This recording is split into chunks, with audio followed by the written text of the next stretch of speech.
Says Taharka Bey? Toronto Johnson? I called for a Moorish court on Brother Toronto Johnson. And anybody who's riding with him with this scandal or with these videos of me and my wife frauding the people. Check it. I never saw my brothers and sisters serving these packages when I was with Daweed Ali and them and Taj and them used to come to Chicago. I laid them old boys to rest. They was dead to sleep anyway. Sleepwalking, they keep talking. I probably kept a charge and I don't care what any say. Yeah, I'm the people's grand sheik, and the people's grand sheik ain't seen a man I can't beat. Only the gods is my equal.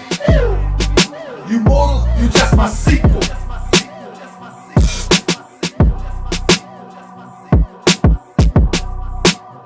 You just my sequel. What the 85ers? Dip divers? Trying to symbolize us? You already dead. Who done got up in your head? Rent free. You wanna know who sent me? Who sent you? Leg, head. I tried to pull you out the bed, but you got up all groggy. Started talking real crazy, eyes foggy. Couldn't see through the fog. Then I had to bring the dogs, barking all up in your ear, acting like you don't care. Oh, you don't care? Like you don't preserve life. Oh yeah. And you really don't care, right? Oh, you don't care, right? Well, we gon' really check that, bet that, respect that. Since you said you ain't scared to die,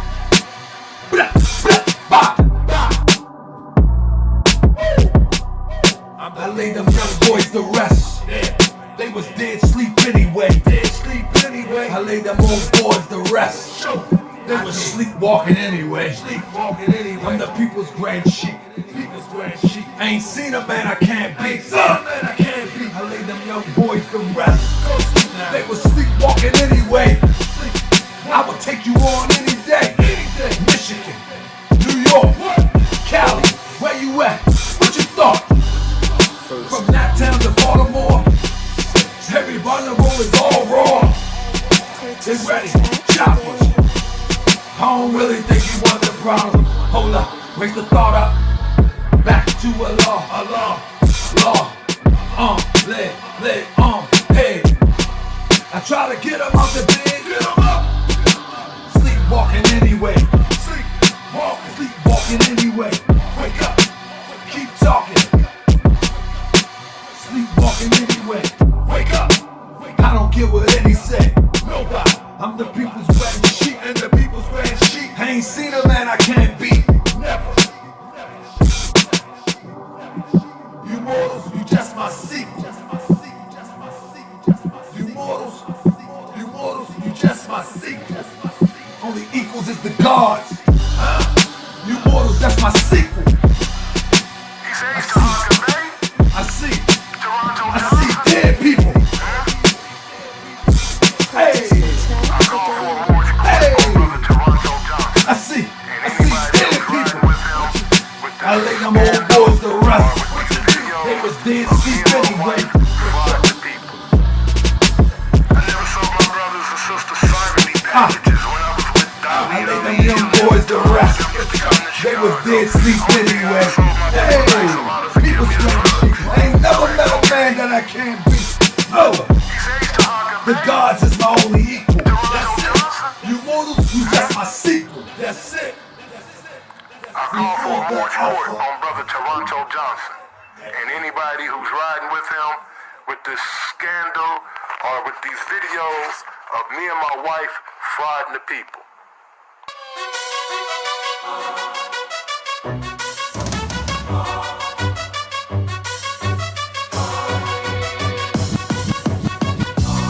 I be that more you gon' remember. I'ma be that more you gon' remember. I be that more you gon' remember. Taharka Bey front line till the law call my number. I be that more you gon' remember. I'ma be that more you gon' remember, that's right. I be that more you gon' remember. Taharka Bey front line till the law call my number. If you a friend of the Moors, then you's a friend of mine. mine. I was told to watch my enemies, now hold my line. Those that speak against the prophet, they speak against me. And I'm speaking about the prophet over Drew Ali, who was the first to remind you and bind you back to Morocco, the mountains, Mississippi, and Quebec. Told you you wasn't black, proved it with straight facts. You tripping off trunks, you need to be tripping off that. Now here we go again, acting like you a slave.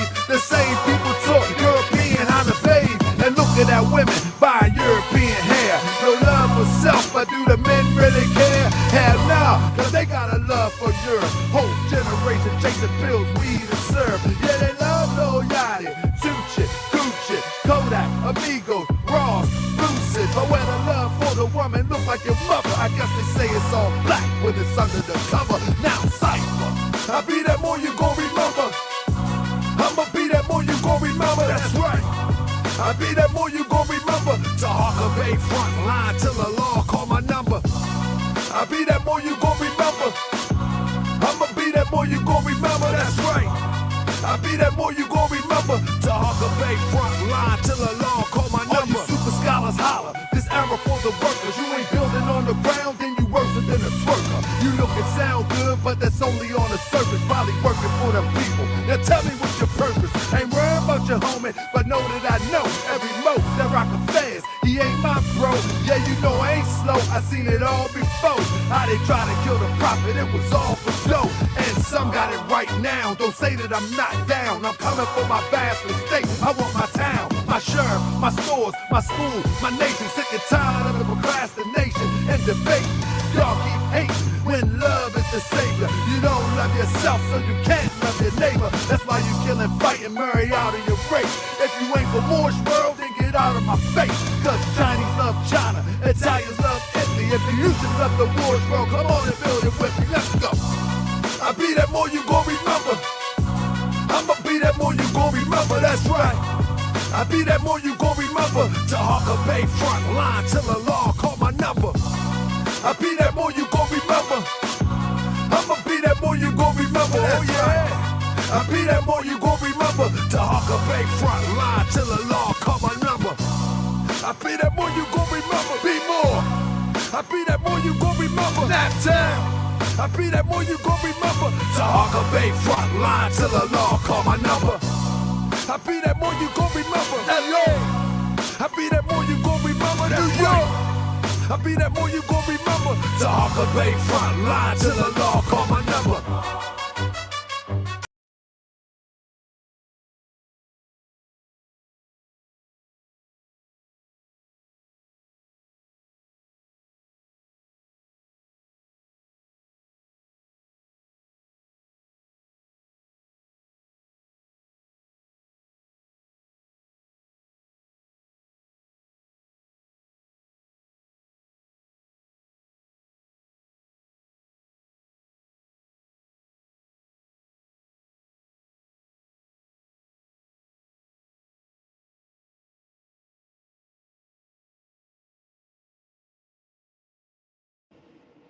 You're right, I don't hear nothing. All right, there we go. There we go. Yeah, I got this new system, so you gotta work with me a little bit. All right. I got this new system, so check 1 2, check 1 2. So welcome to another edition. Hold on. Check 1 2, check 1 2. Let me pause this. So welcome. What's up, Kingdom Hill? How y'all doing out there tonight? Welcome to another edition of Moorish World TV. I'm your host, the unforgettable Taharka Bey. I'm like a 70s DJ in here.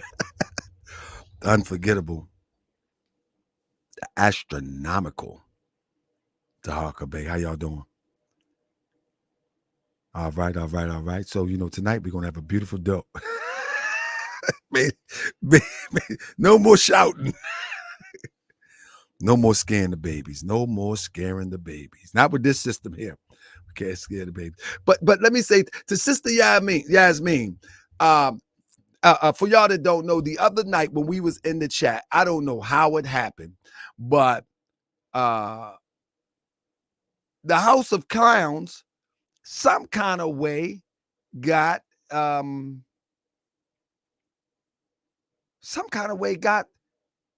become a mod in the chat. Did anybody peep that? Now, I never seen that before, man. I seen unrecognized people that will ultimately become a mod and start deleting people. When I was with Grandmaster J on that. When I was with that Grandmaster J thing on that thing right there, it was like weird things coming in and just deleting people. But this time, Sonetta had a wrench and he was deleting people, and he deleted my sister Bronx, Olivia Bronx. I need Olivia Bronx to email me her YouTube page. I'm gonna be looking while we live. taharkabey@gmail.com. Email me and drop your YouTube page so I can go to your YouTube page. And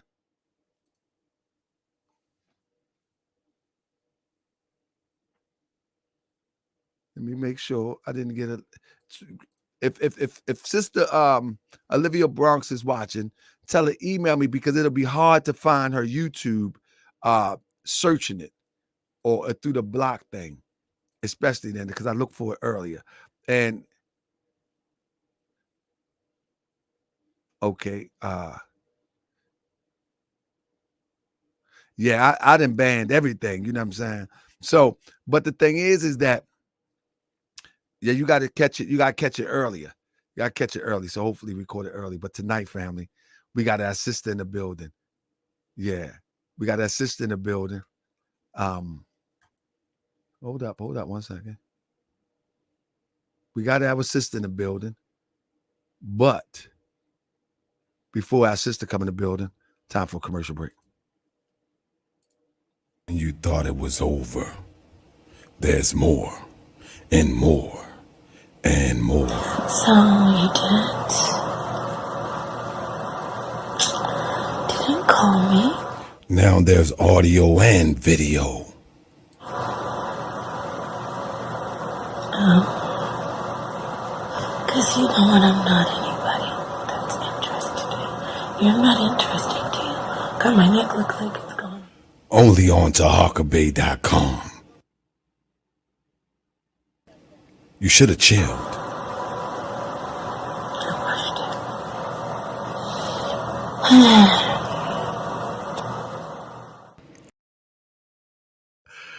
Well, that was for the commercial break. So on Saturday, I'm going to be making time to upload more of the Hebrew Bible sister that is talking nothing about the Bible. Yes. She talks nothing about the Bible. And the only thing in the Bible that we see, I'm going to leave that alone. You'll have to tune into taharkabey@gmail.com. I mean, taharkabey@taharkabey.com. What I'm talking about? I'm trying to be too smooth. Anyway, family, we got our sister, Uma York, and her husband, Baba, in the building, family. We're going to get into this real fast, family. So I say I got hit by a spiritual truck. Help. Hold up, sister Uma and Baba. Time for another commercial break. And you thought it was over. Pastor There's Pork more Chopper. and more and more. So you didn't call me? Now there's audio and video. Oh. Because you know what, I'm not anybody that's interested in. You're not interesting to you. God, my neck looks like it's gone. Only on TaharkaBey.com.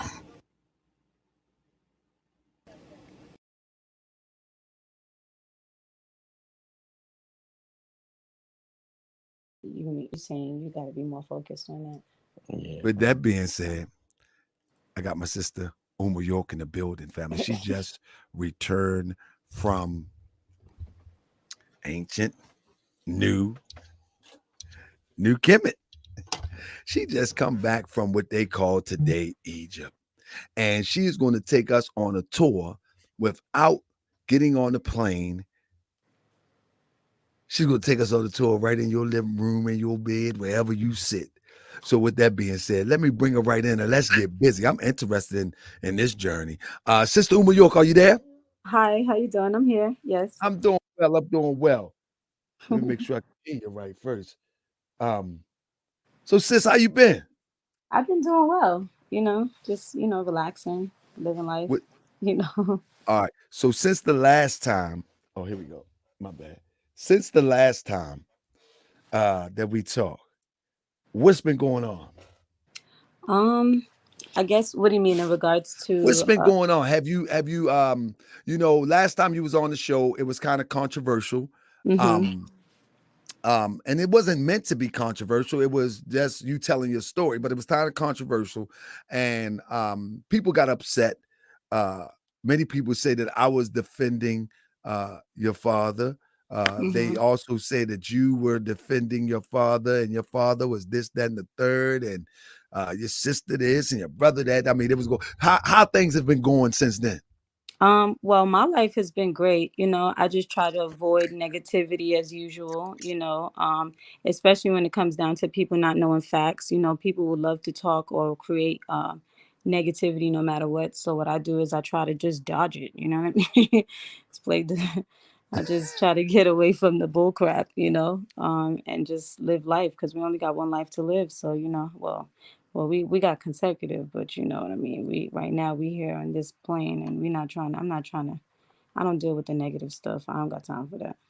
Exactly. That's I'm good. not in other people, and how I look at it when it comes down to people, and my father. I'm not in their family's personal problems or personal issues. So, I feel like at some point these people don't they can't get mad at me for not being mad at a person that gave me life. So I'm not sitting there mad at their parents. So for making a bunch of people that make assumptions. So hey. Making a bunch of demons. Pretty much. So sis, what have you ever been to Egypt before? I know that you just came back from Egypt. Have you ever been there before? No, I've never been there before that. This No. was the first time? Yeah, this was my first time. My How first. how about Brother Baba? His first trip is. Oh, you can. Hello, he's here. He's How are like, you, brother? Peace, brother. How are you? Fantastic. Peace, So, peace. so family, this is Brother Baba, Uma York's husband. They just coming back from Egypt. They're gonna share this with us, and my interviews. I'm gonna keep it raw and funky. We the beautiful things is the statues, the beautiful things is the carvings, the beautiful things are the pyramids. But I know it's some other things that we see with the personal experience with interacting with people, and it Mhm. seems to me, Brother Baba, that a lot of people that come back from Egypt that's in the so-called Kemetic community or subscribe to what they would call Kemetic science, they always come back with the elaborate stories about the pyramids, which we appreciate that. They the elaborate stories about they took a camel ride and how good the Muslims treat them. They do. They come back with all these elaborate stories, right? I want to Mhm. go myself soon. But with that being said, I know it's more to that because this Egypt is not yesterday's Egypt. So let's start with the good stuff. But Baba, how you been, big bro? I've been fantastic. Just working. Getting my architectural practice off the ground. Working at my profession and just learning more about my culture and just living life. Pretty much trying to relaunch my youth program and a part of me going over to Kemet Can to see our ancient monuments and temples, etc. Was in preparation to relaunch the youth program that I started back in 2010. So, this was more of a not just a vacation, but a homecoming, I should say. It was for academic reasons as well. So, just collecting a lot of data, taking a lot of pictures, interviewing with locals. We ran into a brother in the Nubian village that where Dr. Ben actually used to come to and frequent, and bring his folks. We actually went to the actual Nubian village and met the contact that Dr. Ben was in contact with since the 80s, probably earlier than that. So Wow. Did y'all break bread? yes, we did. Yes, we did. Absolutely. Woo. Of And course let me we ask you, Baba, since the last time that you was on the show, we had talked about the situation that your child faced dealing with one of the new WAP members. How things going with that? In terms of Well, have well, you the had whole any flack?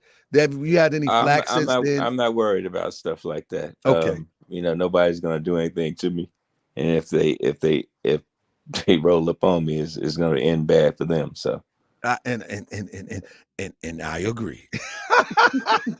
those are my sentiments. What I'm gonna I be don't doing? worry about things like that. The whole point of that was to really shed light and expose what is a continuous problem. We can't talk all this conscious stuff and then we not protect our women and children and just point the fingers at the white man all day.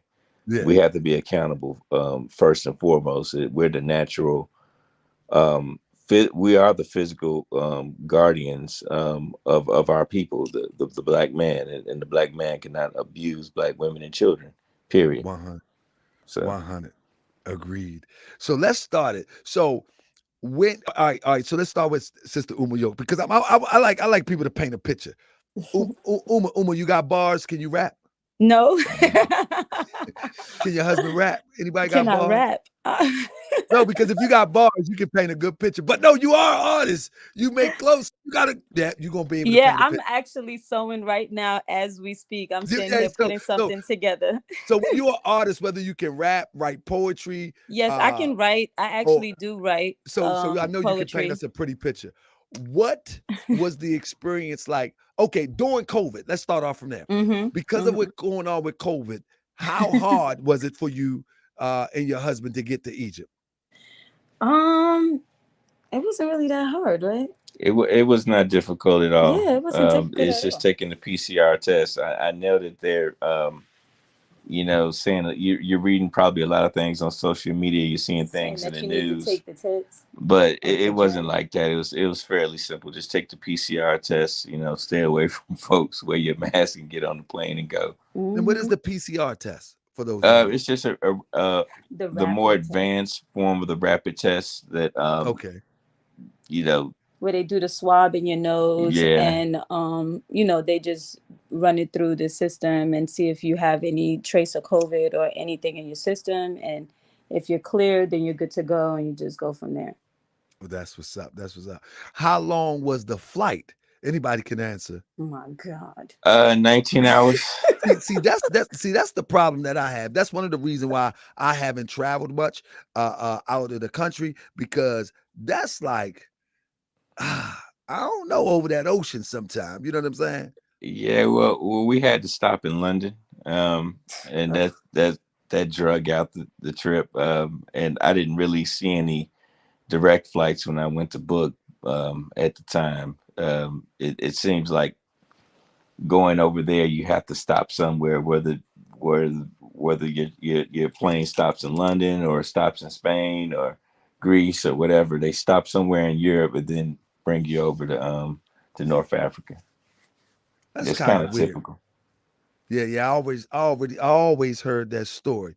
You know what I'm saying? Like he said, y'all waiting on the brother to buy a van.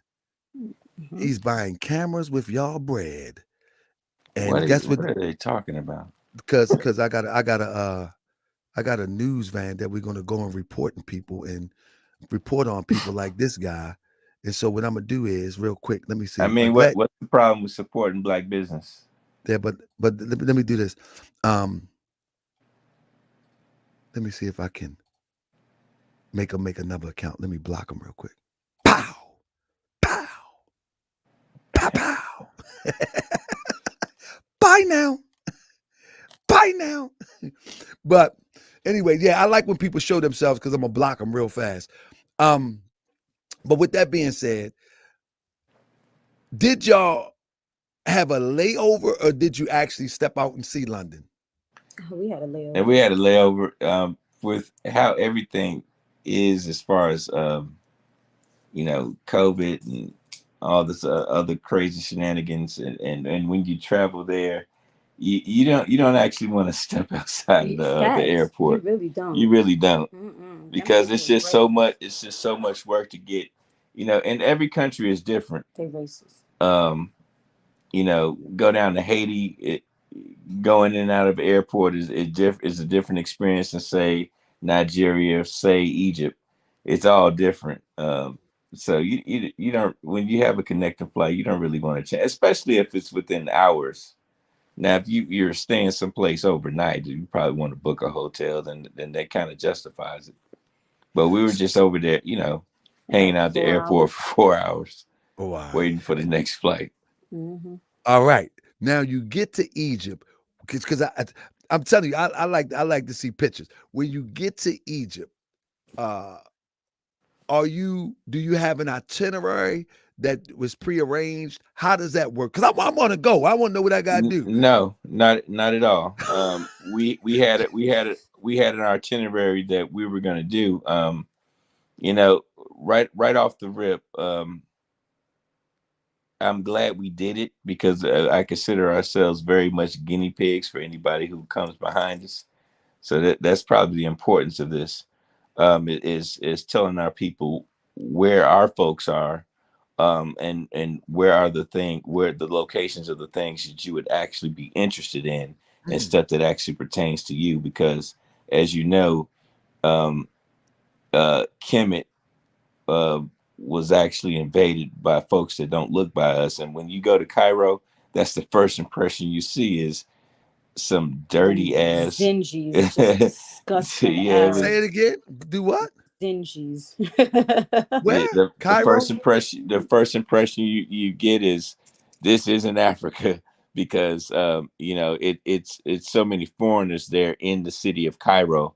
Cairo had nothing to do with Kemet, by the way.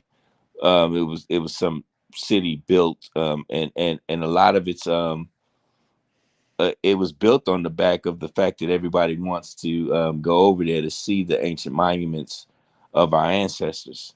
So your first impression of Cairo, it isn't a black experience. It isn't a Moorish experience. It's that of the invader. They're all over. They're all over, and And they're you know what? thirsty. This is They one of the thirsty, they reasons that hungry. this is one of the reasons I'm so glad that y'all gave me this interview. Because again,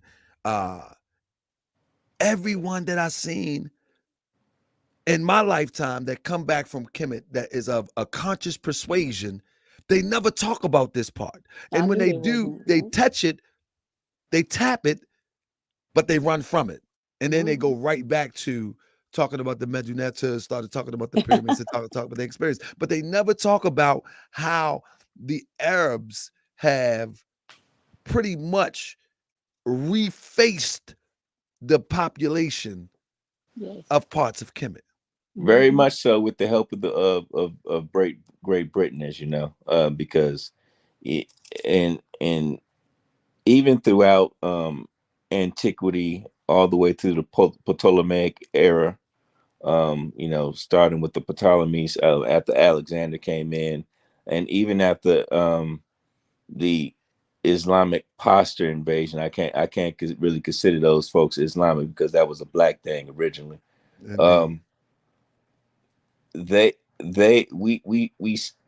still in, we still held it down all the way through the 1800s. It's just when the British brought in the guns, obviously it became a British colony at one point, and they turned it over to those Arabs. So y'all landed in Cairo. That's where y'all We came landed in. we landed in Cairo. And when you hold on, when you leave the airport, all right, go on. You landed in Cairo. You ready to say something, but then go on when you leave the airport. When we leave the airport, I feel like I was in Arabia somewhere in the desert. versus North Africa, because we saw very little of our people, hardly any traces of anything that resembled us, except for a nice mural in the lobby. Um, you know, but if you were to actually come to Cairo, stay there, you would think that this was not Africa, or this was ever occupied by Africans, and You know that could what be. amazes me that as you say this, because I'm thinking about, I don't mean to name drop, but I have no choice because that's just how I am. I'm thinking Uh-huh. about the brother Reggie's. I'm thinking about the what's my brother name? I forget them guys over their name now, but you know, the brothers that try to really act as if that Kemet that they talk about still exists.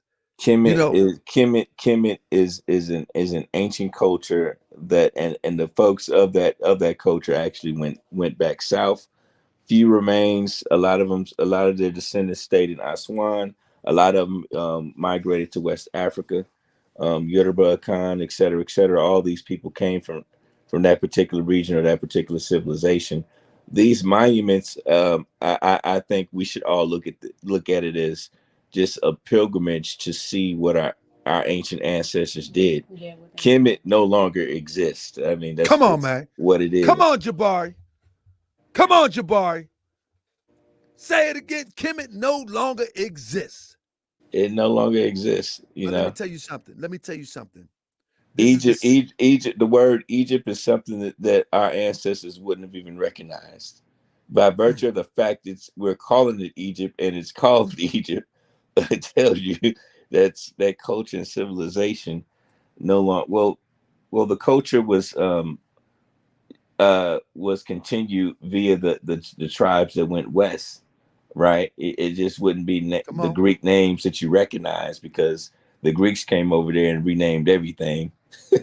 Mm, mm, mm. So And you know the weird part about that is like, I remember when I came on the scene and they was like, "Your name Taharka Bey. How you gonna have a name from Kemet and then be a Moor, Taharka Bey?" And one thing I used to always tell them that the ancient Kemites went west. Mm-hmm. The same people. The yeah, same people. the Moors are a result of obviously invasion, but they were the descendants, some of the direct Come on, descendants man. of the ancient Kemet. Come on, man. Come Yeah, on, man. so But I mean, it bears the right out. You can look at the Nubian architecture that we saw down mhm. in Aswan on our way to what's called Abu Simbel, but really the Temple of Ramses II. You can see it in the dome architecture that was indigenous to the vernacular of the Nubian population there, and you can look at the temples in Spain, the masjids in Spain, and see a lot of the same elements. Those were the same people. That's just their ancestors. They just their cultural expression just went through a metamorphosis. That's all. Mm-mm. And I try to tell people all the time, you know, I should know. I'm um, an architect. when So when when when when when um when them people over at the other demonstration, uh saw Satan them, when they would try to challenge the Moors and they would try to use ancient Kemet and Kemet this and Kemet that and Kemet this and Kemet that, and I would tell them that the same fate that the Moors suffered is pretty much almost identical to what was suffered by the ancient Kemites. You know what I'm saying? Through evasions, North Africa was invaded. I mean, the whole North Africa. We know all the way yeah, yeah. from Five Morocco. countries. Five. Yeah, They come on, man. occupy five countries Come on, in man. Africa. That's what I'm saying. So you know that bogus argument just to stir up some nonsense and controversy to sell Yeah, election they debate. they were the same people of different eras. Who's Jabari? Unbelievable. Who's Jabari? Oh, Jabari is supposed to be a scholar of ancient Kemet, Oh, and okay, okay. and what happens is uh, over there at Sinetta, he likes to challenge people that go by the term Hebrew, Moors, this and that and the third. But a lot of his arguments is really I think Jabari is a smart guy, but I think a lot of his arguments is not so much pseudo, but maybe he takes allegorical to be literal, and literal to be allegorical. I have nothing against the guy, but I just think that when you put up a Kemet argument to any other group that's coming out of Africa, that's just a silly argument because the whole Africa has suffered. Yes, it is. Yeah. And a lot of the people from various groups actually came from Kemet. So I mean it's that we with invasion, we cultivated different experiences. So So what time did you get there and what you do on your first day? How long were y'all there first? 2 weeks. 2 weeks. Woo! First week in Cairo, second week in Aswan. So y'all was in Cairo for a week? Yes. We were in Cairo for a week. All right, let's talk about the first day. What y'all do the first day after y'all got rested up? Not the first day of rest, but the first day y'all started moving around. We went to go see the pyramids. We went to see the Mirat, or the pyramids of the Giza Plateau. They were awesome. As we all know that they were. That is basically like going to a graveyard. I was about to say thank you. Just say it. It's like going to a graveyard and illustrate that, sis. And being in there, well, we know that it's a graveyard, but they treating it like it's Disney World, and you feel like you're really just in a big kitty litter box if you was a cat. You know what I'm saying? Because it's very filthy. The people are disgusting. Yoke, you can't say that. I'm just being honest. It's disgusting. Be honest. It's trifling. I don't even recommend people to go there. I don't, unless you just go in there just to see the pyramids, just to see those specific monuments.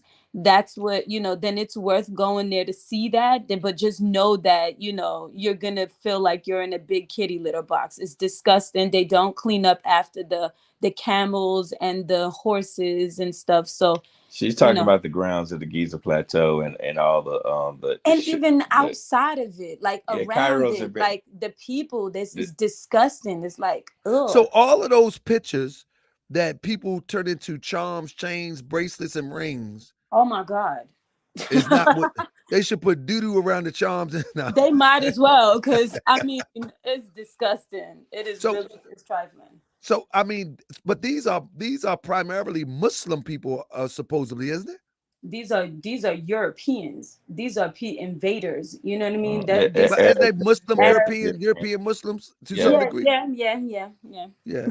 That's what I'm talking about. Man, no. So. And most of them, I'm sure, got scammed too. That's another thing, because I'm sure most of them go out there not knowing how to speak Arabic. So a lot of them are out there getting scammed. That's another thing, because I'm sure they don't know their Arabic numbers. And, good thing I knew Arabic. So it was a thing where we were going back and forth with a lot of these people, and they were surprised that I knew Arabic. Oh, yeah? Yeah, these people were literally surprised. So they weren't able to get over on us. Oh, man. I want to go there, but y'all didn't just made me think about some stuff. Well, no, I'm going. I'm definitely going. The flip side to that coin is, when you did a lot of them, when you talk to them, they did recognize that, yeah, you guys look like you're indigenous to here. If you know your stuff, they know that this is really your land, and they would recognize that and say, "Oh, you look Egyptian." That's their way of saying, "Yeah, we know we know you guys are from here, and this is really y'all's stuff." Mm-hmm. So after y'all were y'all able to get on the pyramids, touch the pyramids, or ultimately go inside the pyramids? Yes, we were able to do that. We even went inside. The reality of it is, you don't really want to, you don't want to even I don't know, man. That place. Come on, Uma York. We need to paint the picture. I'm telling you, everybody that comes back, even the brother we did the interview about, Brother Polight, he came back from Egypt, ancient Kemet, Kemet of today, whatever you choose to call it, and It- had all of these yeah. elaborate stories. And I want to hear from somebody that's gonna give it to me raw. So come Yo, on with it. it's just What you it's just disgusting. Like, unless you're just going there to see the Sphinx and the pyramids, then that's your purpose. But just know that it's disgusting. There's trash everywhere in any crevice. That there was probably a tomb that they probably stripped and removed and stolen. There's nothing but trash in between there. So these people have no respect for that land at wow. all, because they know it's not theirs. So they have no respect for it, and it really shows. And even the way that they are themselves, the way they it's disgusting. You know what I mean? It's really nasty. That was, it wasn't what I expected, but then I didn't know what to expect. um Right. yeah, I was just like, whoa. So what you do the second day? Somebody say, well, who goes to Egypt to see Cairo?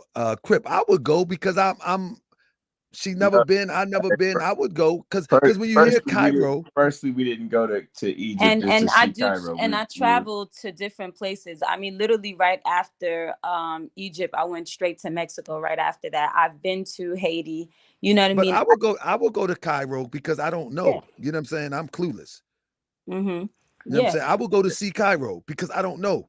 Yeah. Because You you know what don't I'm saying? And know. even That's even how. with you telling me, even with you telling me, it would still pique my interest because when you hear Cairo, it piques your interest. I think for me it would. I would be interested in it.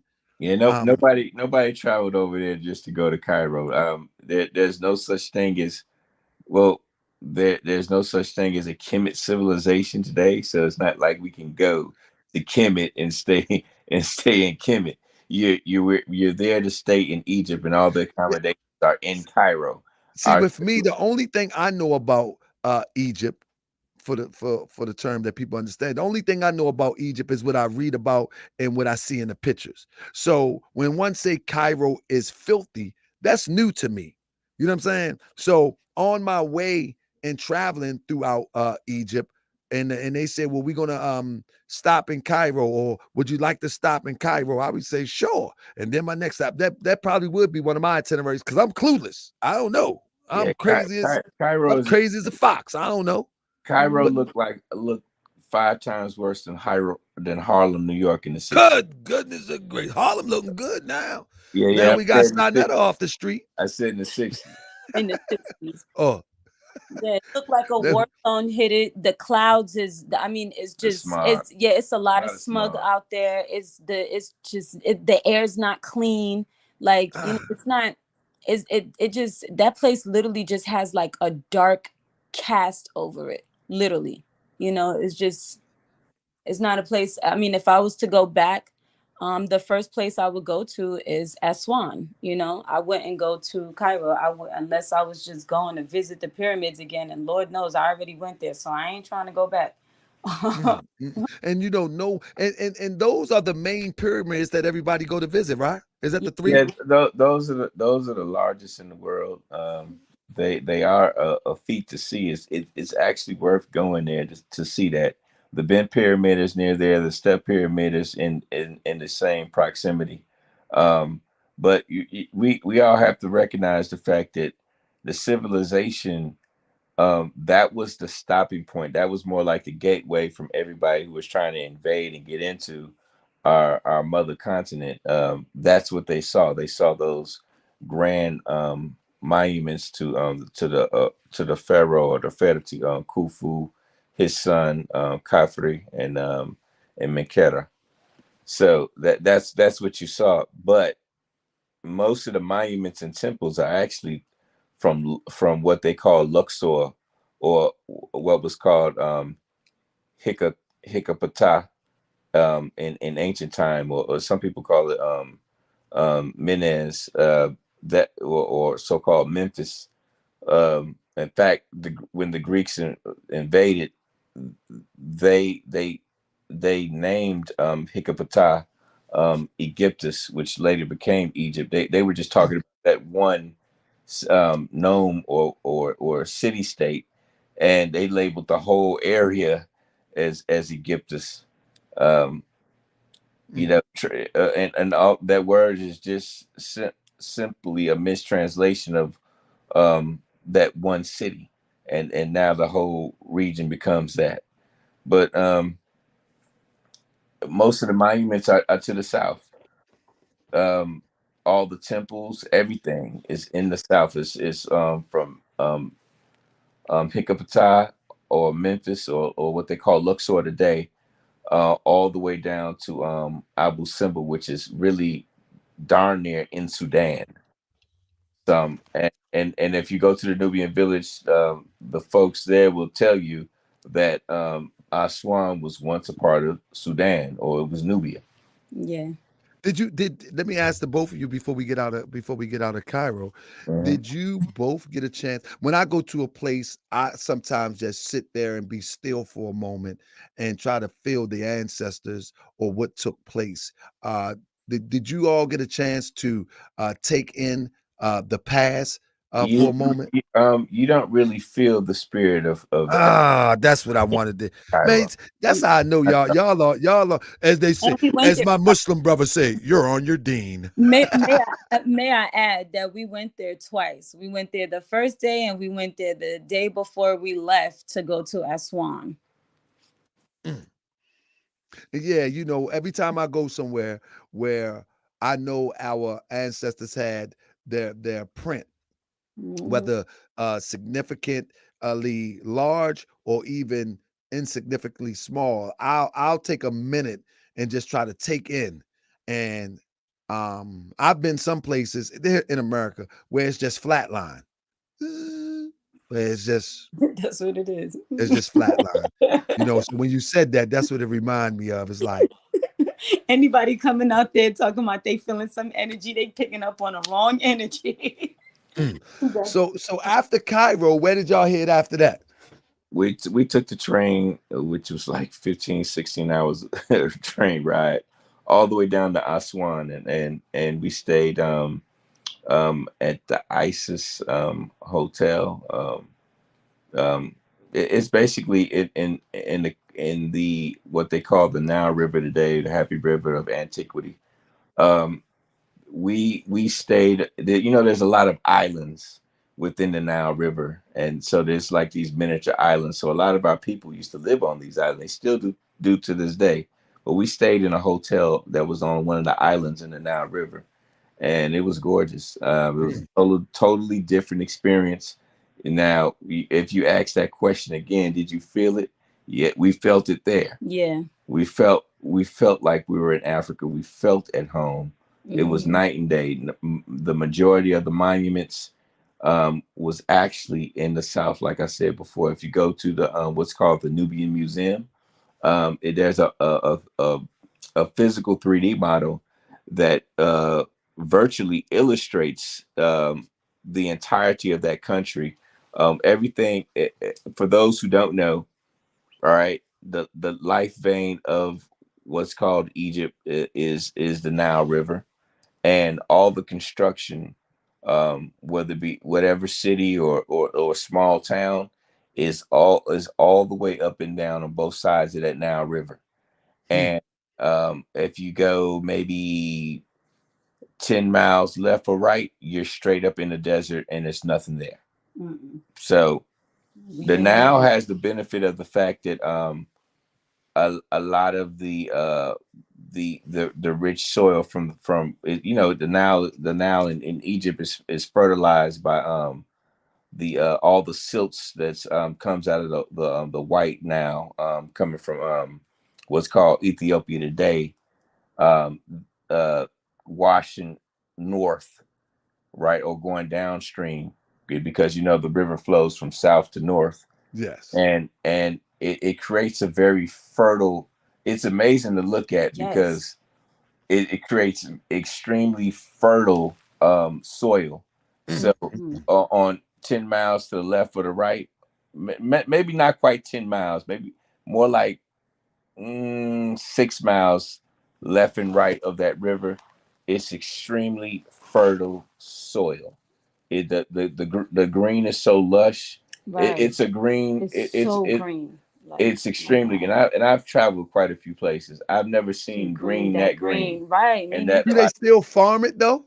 yes, they Yes. do. Oh Mm-hmm. yes, that's good. It has some of the best agricultural soil in the world. Mm-hmm. It's extremely beautiful. You will not know how beautiful it is until you leave Cairo. Yes. And Cairo is a very small snippet of what that country actually is.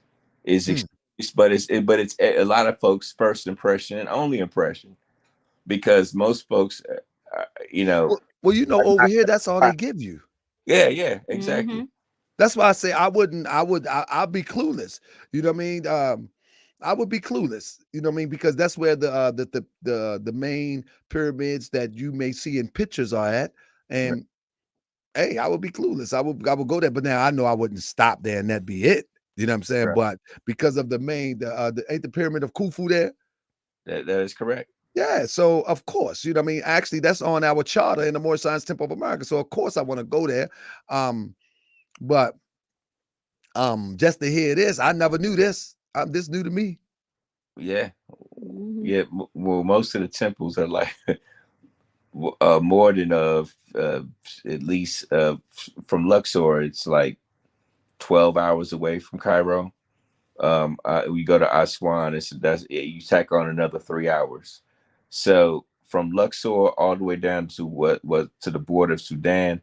That's where you want to be at. That's where all the monuments are, Mm-hmm. and there's a whole bunch of culture, history, um, ancient monuments, and all sorts of sites. There's live excavations going on right now, um, and it has our history, you know, and you can see the direct connection, if you look at the architectural vernacular between the Moors and their ancestors, the folks of ancient Kemet.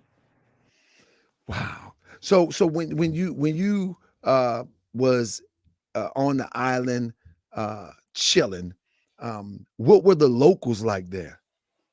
It was less hostile than say Cairo, because there were less Arabs, and even they were calmer in the south. I will Mm-hmm. say that. You know, Mm-hmm. they were still scamish, but they were less scamish. They, Right. the vibe was a lot more chill, a lot laid back. The temperature was warmer. You know, it wasn't the landscape wasn't as disturbed, because Cairo looked like a war zone slash factory of just impoverished, ass Facts. backwards, I'm telling fat, you. stompy women having Disgusting. disgusting pale Arabs. Mm, mm, mm. Like, please keep your women covered. Yeah, their women look like little penguins. Damn. Yeah, they Mm, like mm, mm.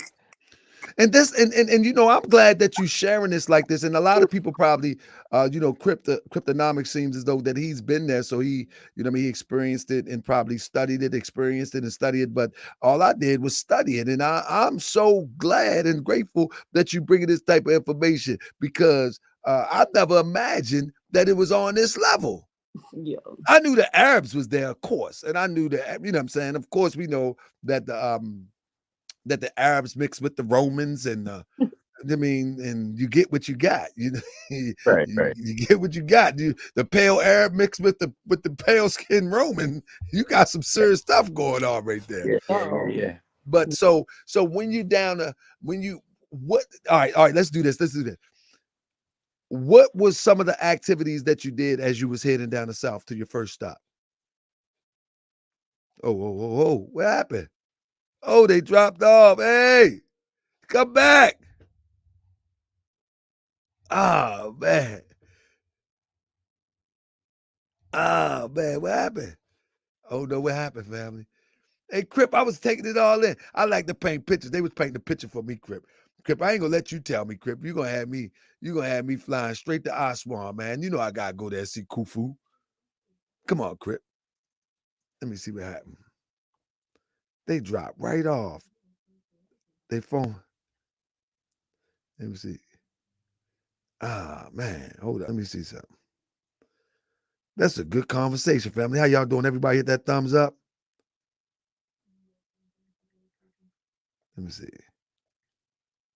Oh, there they go. They back. I don't know what's going on with my phone. That's the first time I ever did that. Yeah, I ain't never. Hey, listen. I didn't had people. Sinetta had a wrench. You know, he was a mod the other night. What else happened? Oh man, a weird person with a mask came on and tried to porn bomb the show. Oh my Wow. goodness, it was crazy. It was crazy. But man, I lost my thought because I was excited. Oh, what the heck? So what's the name of the spot where y'all was at in the middle of the Nile? Well, we were at what was called the ISIS hotel. It was called the Pyramides hotel of ISIS. Yeah, but I recommend that you go to Queen of the Nile. There's a Nubian owned hotel over there because I believe that one wasn't Nubian owned, right? Right. Oh, okay. Yeah, so there's one that is actually owned by some Nubians that have been living there in Aswan. It's called Kendaka. You know, and if anyone's gonna go, I'm just gonna throw that out there. Yeah, that particular hotel what she's talking about is located in the Nubian village. Yeah. It's in the along the bank of the Nile. Very fascinating place. And again, if you go to the Nubian village, which is, by the way, Dr. Ben used to stay there all the time, by the way. Yeah. You will see the architecture vernacular, the dome architecture, all you can see where the Moors actually got it from. They just kept with their tradition. So Man, that's beautiful to hear because there's definitely a connection. bro, that's beautiful to hear. Obviously, I some of our folks received the name Moor, obviously in in certain documents under certain treaties, and it's not something that we really called ourselves, but those people did come from the ancient Comanchians or the folks of ancient Kemet. Well, actually, I mean, I think that's a different conversation. The actual term Moor actually is indigenous. You know what I'm saying? And that's what they called us when they pulled up on us. But that's another conversation. Right. But every time this is what happened. Every time people migrate and they begin to separate, they begin to take on a new culture, a new name with the variation of the previous culture. You know what I'm saying? Yeah. And so that's what happened to us. You know what I mean? As we moved into the northwest and southwestern shores of Africa. You know what I mean? We Folks started that called themselves Moors, they were some of the last folks to leave also. right. But man, this is interesting. So how long did you stay? Now, this is what I want to say. When we think about the Nile, when we look at it, I tell you this. I remember an elder told me one time, he's like, they take a map and they have the United States appear to be equal in size to Africa when you look at a map. I mean, this when I was young. And you can even look at like a globe, and they would try to minimize the size of the continent of Africa to try to give it some perspective to the size of the United States. You feel what I'm saying? Yeah, And that's because of how they let me say this. Their longitude and latitude, how they let me say this. Forgot. He said, yeah, Moors was given to us by Europeans. I would debate you on that, and we could put up some money for a good cause. Would you come and debate me, brother? Would you come and debate me? I bet you won't come and debate me. I'm gonna embarrass you. You gotta show your face though. I can show you when Moor first entered the lexicon, and not in the English language. All right, that's right. But anyway, say it again, brother. Well, if you get what's called the Peters projection map, it's way more accurate, and we would see that Africa is way larger than exactly than most continents. In fact, I'll debate anybody on this. What they're calling the quote unquote Middle East was actually considered Northeast Africa at one time. Come on, brother. Absolutely, bro. Hey, bro, you know why? You know why I'm so, man. This conversation is long coming, man, and a long way coming, because many people that I'm coming from a Moorish perspective. Mm-hmm. What you saying is all in our Holy Quran of the Moorish Science Temple of America. Well, Every that's just strange, Hey, bro, plain it's history. there. You understand what I'm saying? So just to hear you say it, I don't know, man. I'm about to poke my chest out. Nah, I'm playing. Nah, man. I mean, it's good to have eyes and ears on the ground. But this is our lesson, man. What you just said is our lesson, bro. Mm. And mind you, Prophet Noble Drew Ali never stepped foot in Africa. Oh, wow. How about that? That's interesting. You know, Moors try to play that game like, yeah, the prophet went to Egypt and they put him in a pyramid and he had to find his way out, and that's how he got the term prophet. Get out of here. Get out of here making stuff up. The Yeah. weirdos. But so this is why I'm so glad about this interview. Now, how big is the Nile in width? Because when we look at it on the camera, now these might be elementary questions to some of y'all well-traveled people. If I had to guesstimate the size of the you want to talk? No, I said you keep cutting them off. Oh, No. I wanted to say to the people, all right. I wanted to say to the people, because I'm not well-traveled. So I'm asking for those who are also not well-traveled and maybe interested in traveling. And so I would say it's the width of 2.5 football fields. are you so oh my goodness. Can you see from side to side? Yes, you can see from side to side. Very much so. Y'all don't know why. Obviously, you know, the mile is almost 4,200 miles long. It's the longest river in the world. And you know, obviously its width increases and decreases depending on where you are. That's an extremely long river. It's longer than the Amazon. So you know, based on what I actually saw, you know, I would say about 2.5, maybe 3 football fields in width, and runs endlessly. Obviously, it goes all the way from the Mediterranean down into Uganda, terminating at the at a what they like to call Lake Victoria today, but you know, obviously it had a different name back in antiquity. So after y'all leave there, what day was that? Where y'all were on the Nile? After y'all left that location, did y'all stay there for the week? We stayed there for the entire week, but every day was a different adventure. We went close to the border of Sudan to see the Temple of Ramses II, what they call Abu Simbel today, that particular location. Obviously, an Italian explorer renamed it Abu Simbel. Bro, what was that like? What was that energy like? That's some energy. That is some energy. We went into he built a temple for his queen Nefertari, and that was some energy and too. you can feel the energy in those temples. Now, that if you want to say did it feel like home, or did you feel the presence of the ancestors? Very much so. Yeah.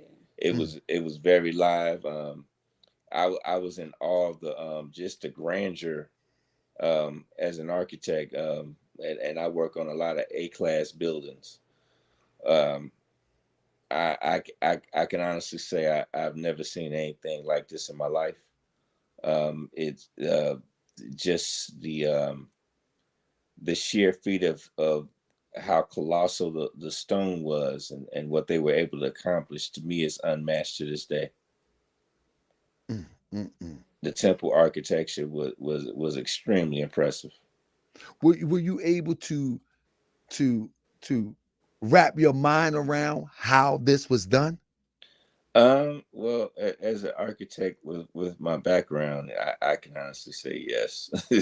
Well, brother, and you know, many people have come up with a lot of theories, a lot of you mean ideas. around how the pyramids were built? No, yeah, how the pyramids were built, or some of the carvings, and But in particular the pyramids. Well, I was more impressed with let me say this: the pyramids is obviously from a construction standpoint is second to none because you're talking about just for the largest pyramid, which was the mirror of Khufu.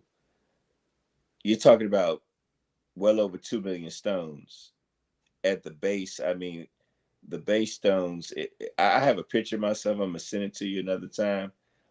You'll see me at the base of sitting on maybe 3 stones up on the pyramid. Right. I look like an ant, and up against all that stone. So one of the It, blocks. I mean, tons and tons, at least 10 tons, 10, 15 tons at the base, easily. I mean, that was impressive. There's nothing like it on this planet. And From a how construction standpoint, that that's was what the I'm most about because impressive I structure I've ever seen in my life. I pride myself to say that I can build a house from the ground up, from pillar to post. You know what I'm Mm-hmm. saying? I pride myself on saying that. And so I would have to really see it to give me some perspective of how they did it. But Yeah, maybe I can as see. from a construction standpoint, I couldn't answer that question. There's all sorts of theories, right?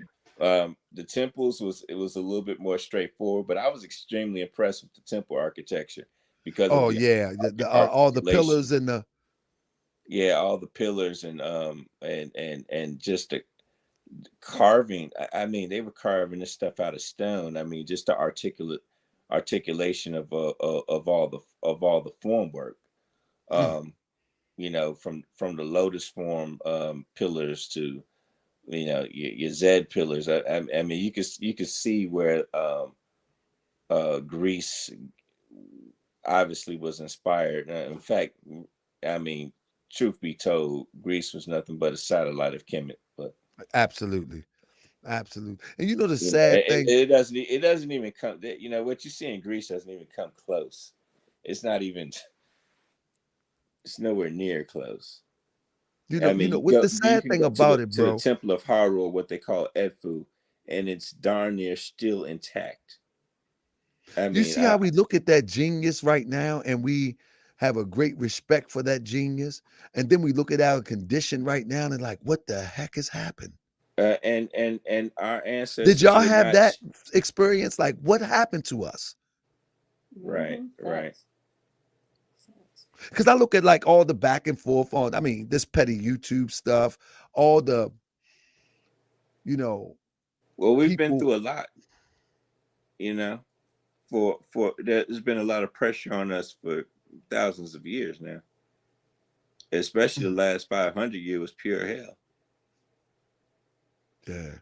You know, Yeah, but at this point, it's like we adapted their ways. it was a Our concentrated people, effort to yeah, brainwash us. yeah, but the reality of it, we are at this point right now. A lot of us we're woke. You know what I mean? So at this point, we just keep entertaining it. We know We that. choose a lot of this stuff. Yeah, We think, exactly. Well, yeah, a lot. we're still stuck in bad habits from our oppression, and once we learn to give up those bad habits and really dive back into our cultures and really embrace them and not live it as a subculture, a lot of it is fear that fear of the oppressor still, to me, in my opinion. I honestly feel like a lot of women have is the reason why we're still going through what we're going through today, because men, they follow the women. So if the women are still being brainwashed the way they're being brainwashed, the men, it's like they gotta compete with what they're being thrown at them. You know what I'm saying? So I think that it really it's the women. Back then, the women were the ones that were in control. We had a matriarchal system. And right now it is obvious that even still to this day we technically do, but in a different form. It's just that people look at things on a more sexual level more than in an intellectual level. So I think that kind of has a cause and effect on our people. I think we have a whole bunch of issues that we could point out, and fear of the European is maybe one of them. Fear, how our sisters conduct ourselves, conduct we're themselves. perpetuating our ignorance, Yeah. and we a lot of us love this ignorance, and a lot of it is just we simply don't know. They spend billions of dollars educating our children, right? Yeah, but we Or allow them to. miseducating them. But I feel like we allow them Yeah, to. Well, I think, we're a lot of us are in economic traps, babe. but A I lot of also people are think that just we are not confident enough, and Thank you. I don't think Thank we you. are We're not confident. Let me. confident enough. I don't think we are we confident are in enough economic to traps. say, you know what, Most people I can't can take on not and only educate raise my their own kids. They're children, trying to work and I make can ends meet. also What are you talking about? I can also educate my own children, and I can do it with a struggle. I think we scared of the struggle. You see what I'm saying? Oh, We absolutely. we scared of the struggle. You know, we get some welfare or we get a good job. Listen, I listen. You got to go to that school because I need to hold on to this job. Or one get welfare. People would say, "Hey, in order to keep this welfare, you know, I gotta make sure you, hey." And Right. we No don't have, man in the and so home, it goes etc. always Yeah. back to the confidence of being self-sufficient. Yeah. I agree. You know what I mean? Like, man. So once you when you went into the temples, what if you could describe from a religious spiritual perspective, not the Western concept of religion, but from a Right. religious spiritual perspective, what did you feel that was being practiced? If you could put it in words.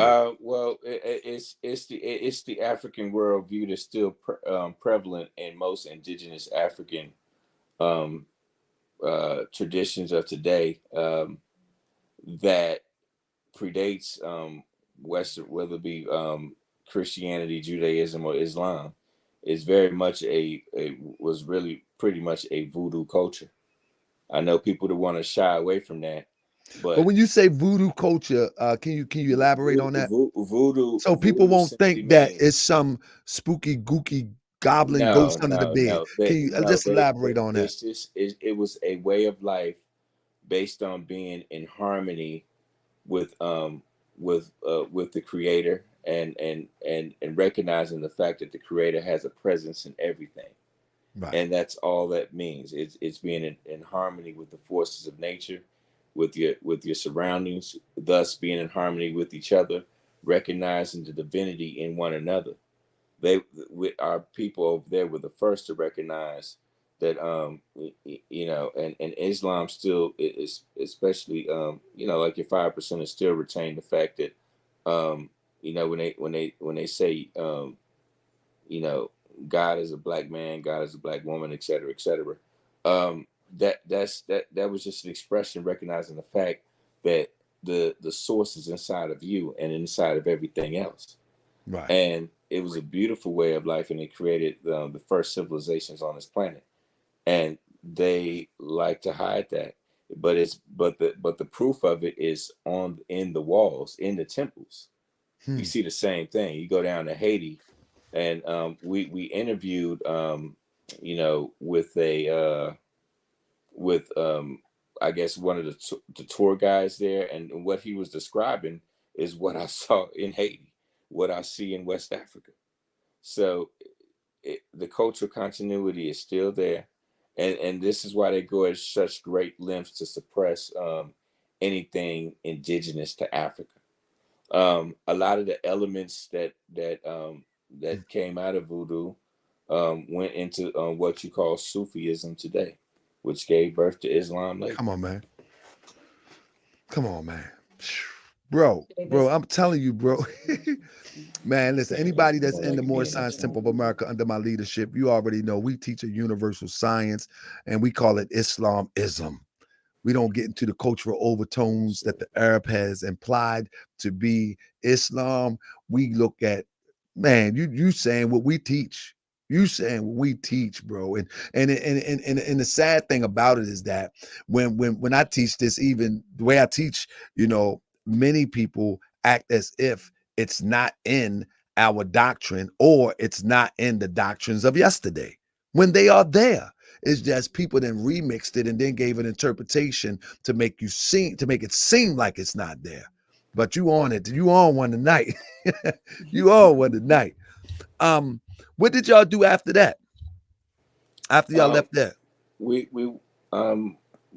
the following day we went to what was called the Temple of Philae, which is the Temple of Acid, and what was gorgeous about this one, it was located on an island. There was another temple, I forget the name of it, because we saw two temples on the second day, but the Temple of Asut was actually, an all sisters temple. Brother, can you illustrate that, or Uma York? Can you illustrate that? What you mean an all sisters temple? What did it represent? I went to go get some documents real quick. Yeah, come on, Uma York, come on, pull it out. Man, I really appreciate y'all for sharing this experience with us. A lot of time people like the rah-rah, a lot of time people like the back and forth.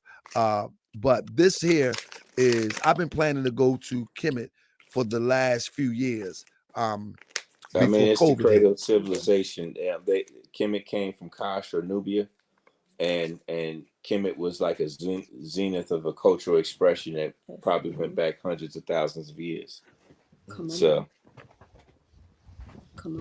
no, that wasn't that one. Yeah, she literally kept all the tickets from all the monuments that we saw. Wow. That's Philae. Yeah, Philae is the, so when you say Philae, how can we relate that to? Because I don't think many of us probably heard about the Temple of Philae is a Greek word. Right. They renamed the Temple of Acid into Philae. Basically, it's located on an island within the Nile River. Okay. So you have to take a boat over there.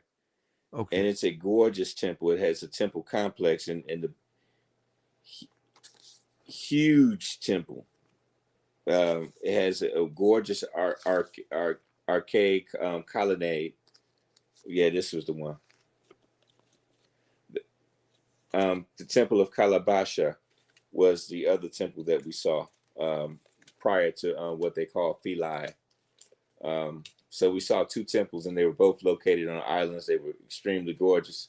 I was blown away with if you go inside and look at the carvings, you see pictorial scenes, and you can see the hair textures and a lot of the colors.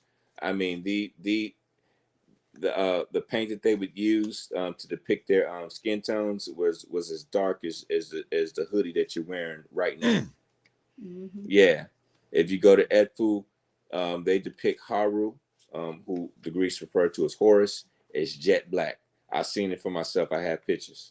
Mm-hmm. Come on, man. You got to drop me some of that, man. Oh, yeah. Yeah, you got to drop me some of that. I wanted to see if you're able to illustrate. Very African. Yes. You say you want to see pictures? I want to see somebody to illustrate. So do anybody know any of the practices of the all women temple of Aset? Well, for the sisters that's in the chat, we have pictures. We have plenty of photographs of it. You can see them initiating a lot of the males on the walls. Yeah, they were doing a lot of initiation. You can see it. A lot of spiritual paths. There was a lot of offerings being done, and it was done by the entire village, as like the village was helping them while they were doing it. So it was basically like, something we all did together, and the women were the main ones that were initiating people, or shall I say, giving them taking them through the chamber. We call it the chamber. Taking them to the chamber in the anteroom, like how they say it, Mason. Yes. But if you look on the walls, you would see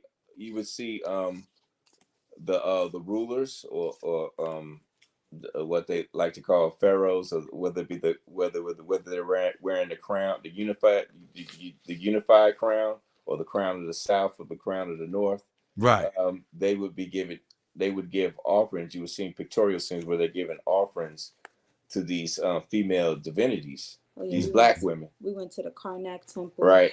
And that was a common scene. It would be the pharaoh, giving offerings to the divinities.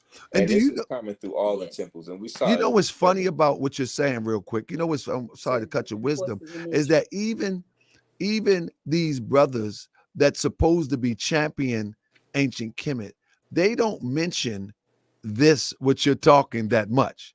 You know what I'm saying? They might slip it in there, but they always mention um the pharaoh king and this pharaoh and that pharaoh. I mean, all males. You know what I mean? All men. I Well, mean, in Africa, throughout the continent, there was always a society, whether in the Yoruba culture, they call it the Aboni Society, where the elder women would appoint the king or the Oba. That's common in Africa. That's just common to the continent. yeah. Period. And you're not getting that You, from Jabari. I don't think. yeah, I ain't never heard you would actually have to subscribe to an actual African tradition to know that. Or you just can't be a bodega scholar. No, you can't. You can't be a Europeanized scholar. You can't be a book scholar. So, all right. So now the next temple that you went to. Hold up, no. I had to ask. Cryptonomic asked, did they go through the Valley of the Kings? Yes. Yes, we did, and that's where we Oh got a my lot of goodness. pictures in the Valley of Oh the Kings man. that had the most. They retained the most color on the walls in the Valley of the Kings, and the brothers and those kings depicted themselves as blackety black. Wow. Yeah, Wow. And I we mean, have the proof. to what is the true perspective of those monuments to yourself? Like the Well, it size and exhibited African continuity. Me knowing a lot about it, a lot of the indigenous African cultures, you can see the continuity, the relationships, and the fact that when the Akan say that they came from there, when the Yoruba say that they came from there, when the folks from the Dahomey or the Fawn people say that they came from there, when the folks of that went south, that were south, went north, and went back south, say that they came from there, it's very much true, because all the elements that they still practice to this day in the villages, it was on the wall, it's depicted on the wall, plain for anybody to see if you know what you're looking at. wow. So everybody's like, where's the pictures? But let me show what they were sent to me, if you can, if you will. Where is this picture right here? That was Abu's symbol. Wow. Ramesses the second's temple. Were you able to get close to that? Did y'all? We went Oh, inside. we went inside. We went inside everywhere we went. Mm-hmm. What was that experience like? And there was parts where they wouldn't let you in, that they would still take us around for us to see. Yeah, And what was the reasoning what they wouldn't let you in? You feel a lot of energy in these temples. Oh yeah. You see your history. You see, your folks, your ancestors on You the see, walls. I mean, and that's inside of Ramesses temple.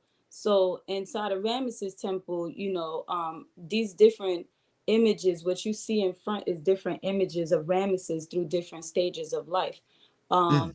And Ramesses, he also made sure that he recorded his best victories on the wall in his temples. Yeah. So you also see pictures of Ramesses fighting off invaders in European, and you can see on the hieroglyphics that these are European invaders that are invading, and he was known to have fought them off until his wife told him that she was sick of seeing the bloodshed, literally.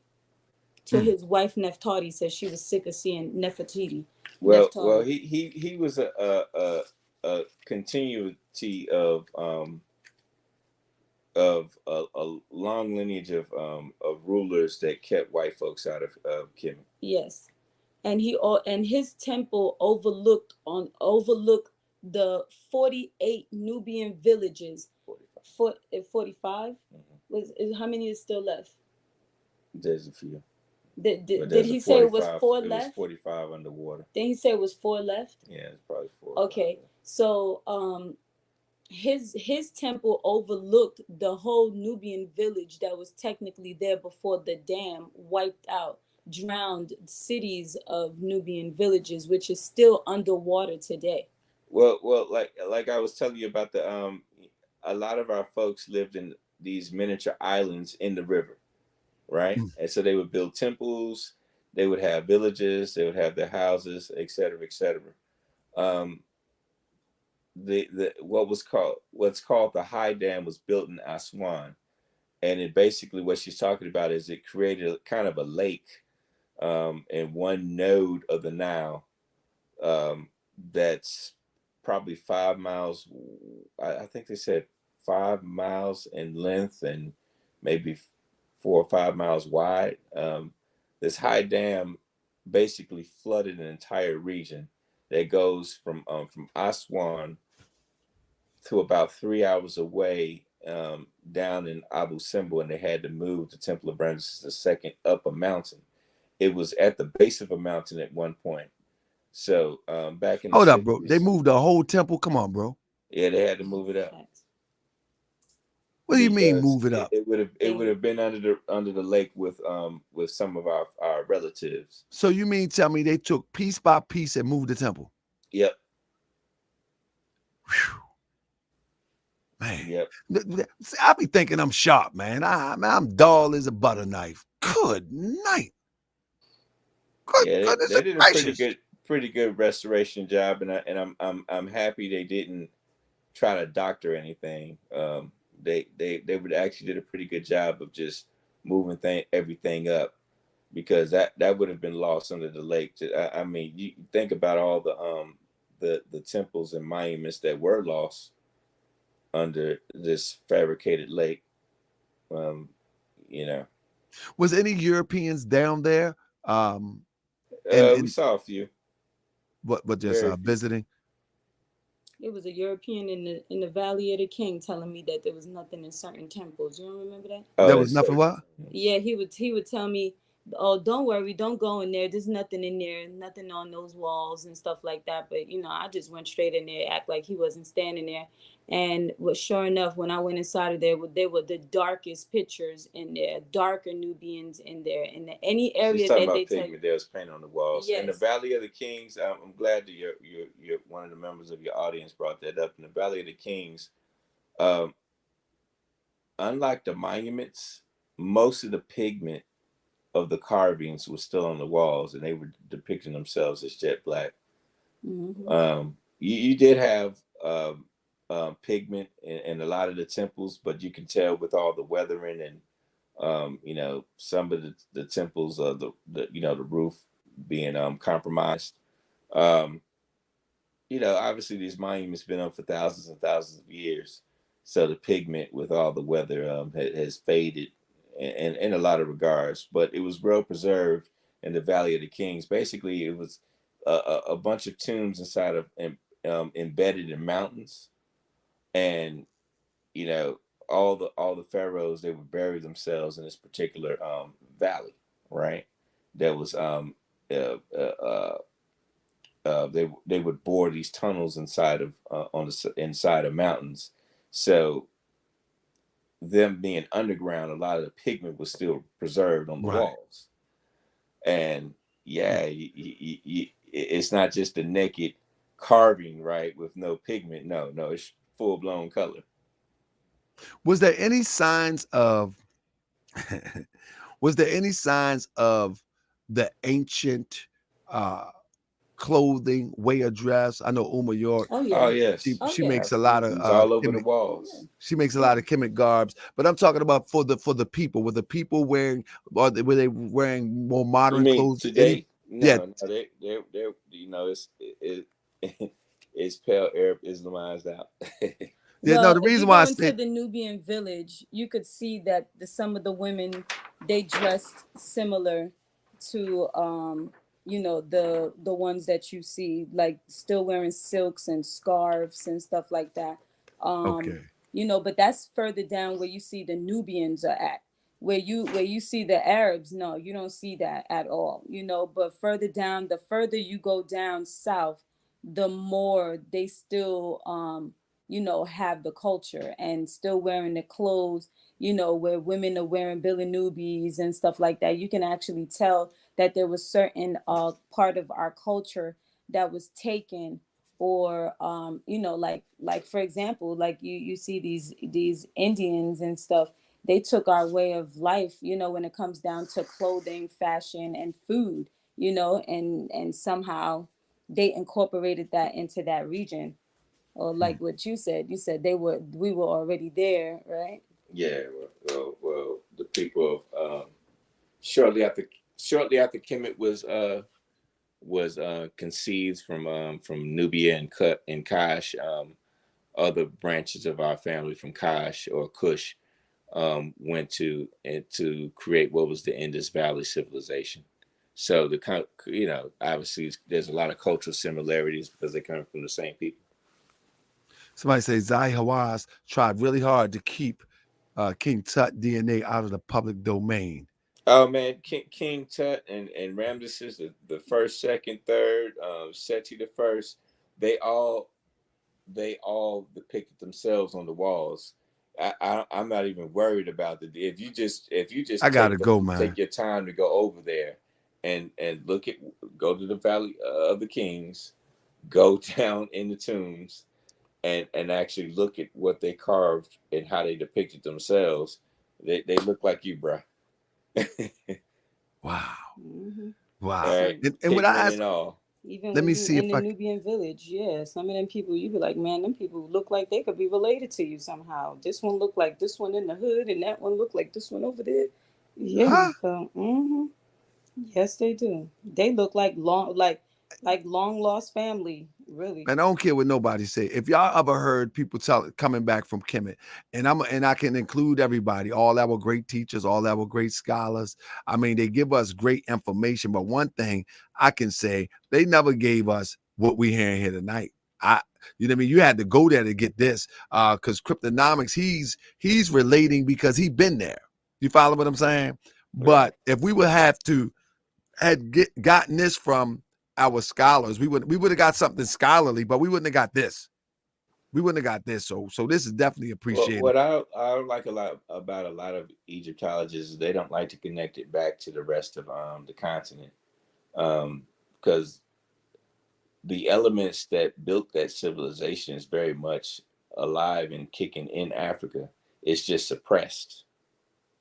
That's all it is. They go out of their way to try to keep us away from traditional African traditions, and to one way of compromising or suppressing it is, they go over there, they control the resources, they control the food trade.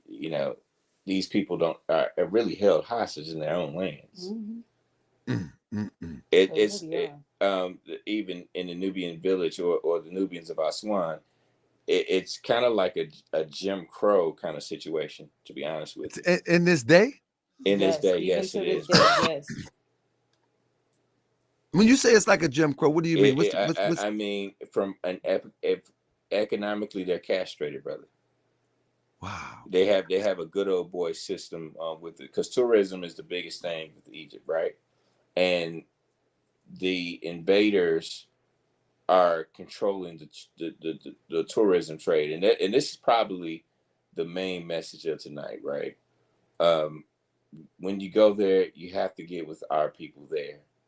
They would know the real history. Yes. They still speak the Nubian languages of antiquity, right? I forgot what they named them, but they gave me 3 different dialects of it. We're still there. We're still alive and kicking. And they would know the history of these monuments and temples better than anybody.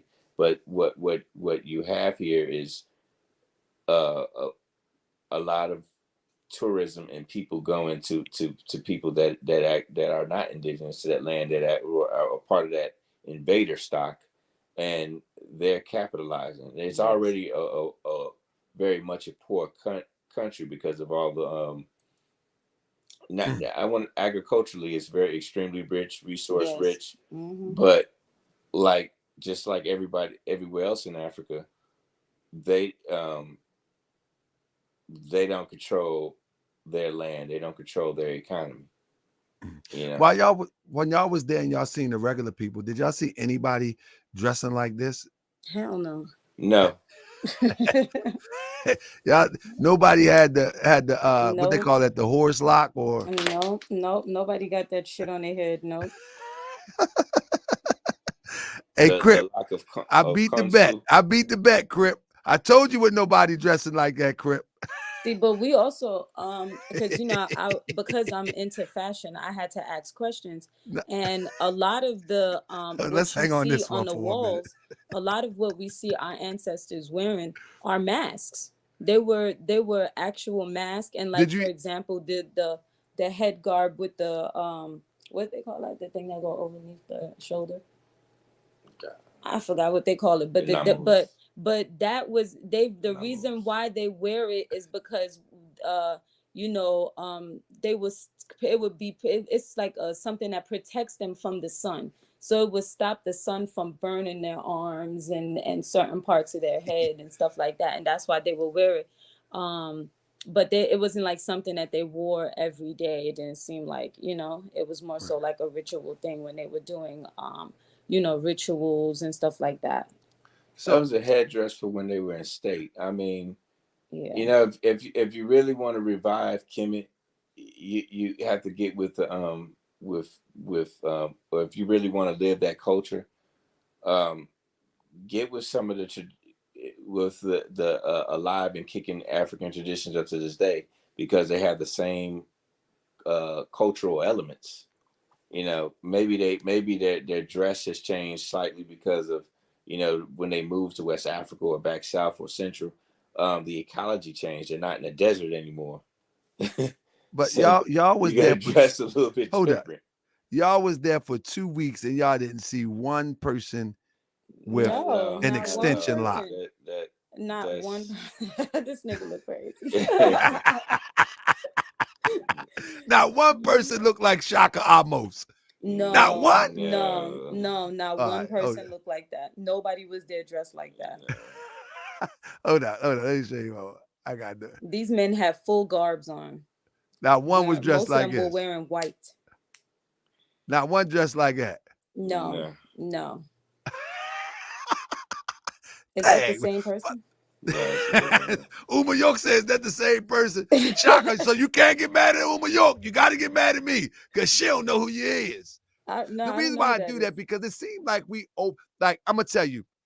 A brother asked me while I was live just last week, why don't you wear your fez? Like, I'm comfortable. What you talking about? You know what I mean? I don't need to prove nothing to nobody.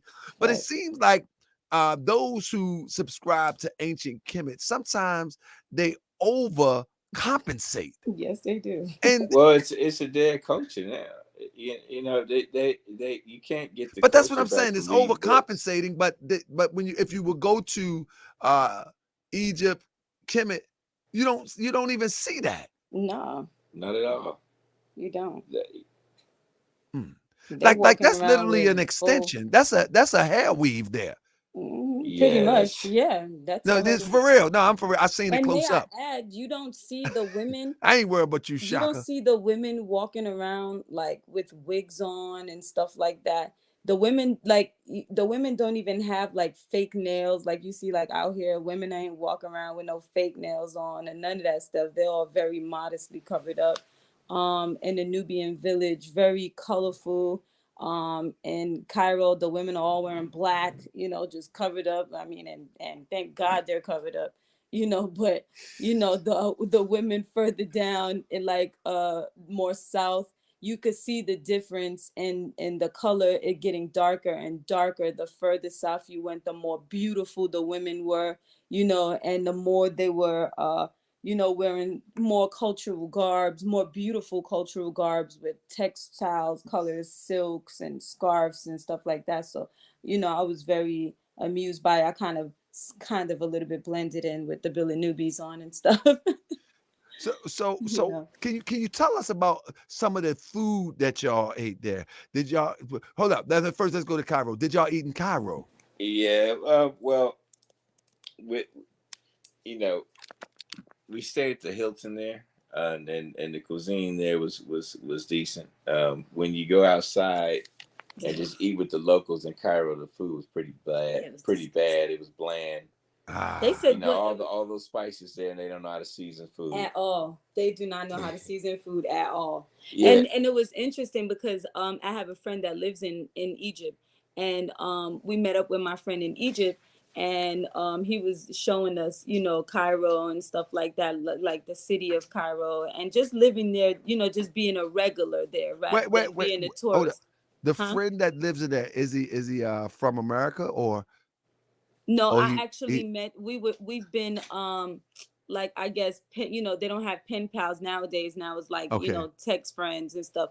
We've been like email friends for like at least 5 years now straight. Oh, okay, I got you. You know, and we finally got a chance to meet inside of Cairo and stuff. And you know, I asked him to show us certain areas and stuff like that of Cairo. Just you know, show us Cairo from a person that actually lives in Cairo, you know, so that we didn't just get the bad, you know, experience that we were experiencing. And the reality of it is, you know, he couldn't show us any better. It was really just not even worth it. So the whole Cairo is the hood. The Cairo is worse than the hood. Like, it is the hood. Like, and then on top of that, you got a bunch of dirty dogs just running around. And I tell you one thing, at least they ain't out there eating dogs. You know what I mean? So the dogs is out there chilling, you know. Yeah, and of course the dogs look like they well fed, because these people are just disgusting. So they just throw stuff all over the floor and stuff. So, you know, it's just. Yeah, it's Thriller say I need a real tour guide. Crypto say I need to get a tour guide. It's like Crypto asked me, Crypto my brother, but Crypto say, GS, where you been? Not to Cairo. Not to Egypt. I ain't been too many places. I'm trying to tell you, I'm a late bloomer. I mean, I even tried to eat some like fried chicken out there, and that chicken was disgusted. He said I need to go with his boys. Yeah, you gotta hook me up with him, Crip. Come on, man. I need to get out the country. I need to stop building for a minute. Look at my hands. So you can take a picture of me. I hit my hand with that drill today. I'm telling you, I was saying we need to go Bam. back. Bust my hand with the drill today. Yeah, wow. I need to go. Yeah, I was saying if we go back, we're definitely gonna go back to Aswan village. And, you know, we're going to deal with the Nubian village and stuff like that more than anything, because that was the best experience ever. You know, the best food. Yeah, that's what I wanted to talk about, the food, some of the name of the food or some of the ingredients. What's that like? The food. Okay, so the food. Let me ask you first, Uma and Baba, y'all eat cows and all that type of stuff? Do we eat cow? Oh, he's asking, do we eat like steak and lamb and stuff like that? Yeah, I mean, I had some, you know. And so the people of Kemet on the walls, they're offering. Yeah, they're all eating lambs and offerings and stuff like that. They're not vegetarians. The reason why I said that because I'm a vegetarian, right? And so I wanted to see what would be good for me there. There's a lot of they eat a lot of vegetables. They eat a lot of they eat a lot of vegetables. They're gonna give you vegetables with breakfast. They're gonna give it to you with lunch and dinner, whatever. They're gonna add that and a salad. You know, so there's always like fresh greens that they're giving you, and they're always giving you a lot of vegetables, period, and a lot of bread. They primarily vegetables. You know, you go south, is they kind of cut back on the starch, and it's more like vegetables and a little bit of protein. Yes. Wow. Very well proportioned meals. They spice it up. They spice it up real nice. Yes, like they Indian food. It's like eating like sitting down inside of an Indian restaurant inside of America, like sitting down inside of an Indian restaurant. They're serving the dish. They're serving the food out of like ceramic dishes and copper dishes and stuff like that. Literally, you know, the food is well seasoned and, you know, well portions, you know, good amount of good food. In regards to drinking, they're giving you like freshly made herbs, you know, that they made into juice, you know, and that's what you're drinking. Yeah, and that's in the Nubian village. Yeah, like towards the Nubian village, you're getting more fresh food and more fresh everything. You know, it was good. Teas. all of that, you know. Look, brother say T Cairo sounds like when you be walking around Baltimore. I look, Allah is my witness. Today, me and my son was working in this house, and uh the Spanish people buying up property in Baltimore now. Guys say, hey, we bought property here. You throw trash over here? I looked at him like, man, you in the hood, man, get out of here. But whatever it was, somebody had just took a trailer load of trash and just dumped it in the alley right behind the house that the guy just bought. And so he said Cairo sounds like when you be walking around Baltimore. And yeah, it's some parts of Baltimore that goodness gracious. Yo, Like, man, we gotta do better. I ain't gonna front. Baltimore might be better than Cairo. I'm gonna take some pictures of that tomorrow. Cairo is a dump. Me go try to lean on me today. Hey, Cairo you throw is trash literally a here? dump. Like it's like walking into a war zone. Like it looked like war just finished happening out there. The buildings are literally like half constructed. Some of the buildings, it looks ridiculous out there. It really does. There's a lot of torn buildings down, and it looked like some bombs hit it. It just looked crazy. What is who, or was it a male or female? Who was the oldest person that you met? Did you meet any older people? I'm one who loves older people. Dan, I've seen a really old looking person, but who's the oldest person we met? I didn't meet her because she was more like we were walking through the village and she was just like, Madame. Khaled from the Nubian Khaled, yeah, Khaled. and How old was he? And the gentleman, the elder that he introduced us to. Oh, the one that in the owned shop. the bookstore, yeah. Yeah. The clothing store, yeah. Wow, I almost forgot about him, but he was really nice too. Y'all had a conversation with. So look, I love to talk to older people. I'm telling you, for hours I would sit on the porch with my grandmother. You know, she was 90-some years old, and we used to go all the way back. You know, well, she passed away about 5 years ago. But I would love that. Gentleman that introduced us to he explained the fact that Dr. Ben used to come frequent him, this shop owner. He was the plug for Dr. Ben when he would bring his tours over since the 80s. And that was the elder that we sat at the feet of, and he explained a lot of history about Nubia. And any stories that really stood out to you that you was like, wow. What's that? Any stories that he shared with you that stood out to you that made you just like jaw drop? Well, filling in the blanks about Aswan and some of the temples and stuff. His stories about Dr. Ben and what they were going through there and their connection. And I will say this. Anytime we have an experience over here, they are watching it over there. When the George Floyd thing was going down, he told me that everybody over there was enraged. They was feeling it. They was over here rooting for us. And it inspired them to go beat up on pale Arabs. That's how they felt. So I walked away with a sense of the continuity that we have as a people globally, even though they like to fragment us and divide us and chop us into different fragments and this and I'm this group or that group or whatever. Our brothers and sisters over there, they want to connect with us. That's what I walked away with, and that kind of left me in awe. They said it. They want us to come out there. Yeah. They were like, the guy said to me, he said, every time I see one of our brothers and sisters get killed out there, it hurts. It hurts our heart, and it makes us want to go out there and hurt them people. That's what he said to me. I was like, wow. I was like, they actually feel the pain of what we go through. So what made you say, we're going to go to Egypt, and you didn't get a tour guide, you didn't get an itinerary? How did you know what to do? Because I would be clueless. Well, I've been studying for years personally. I've studied Egypt too, but I wouldn't know where to start. I would be like, yeah, I'm gonna hit Cairo, I'm gonna hit Aswan. I wouldn't know. I'd be so excited like a child in a candy store. I'm gonna tell you now. We were in Cairo, and when we were in Cairo, I was like, we need to go somewhere else. You don't That's remember what I'm that? talking about. See, that would have And been I was me. like, But I don't want to be there. I was like, I don't want to be here. I don't like the way it feels here. I was like, I don't like the people. They're nasty. They're disgusting. You don't remember that? And then I was like, you said we need to go to the temples. We found out the temples was further down. You don't remember that? All right. Well, prior to me even getting on a plane, I knew the temples were not in Cairo. All right. I knew that going into the gate. right.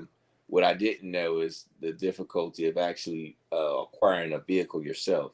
Because in Cairo, they like to gatekeep and tell you that, as a foreigner, you need an international Egyptian license. Well, I'm like, how do you do that? You're supposed to apply when you get there.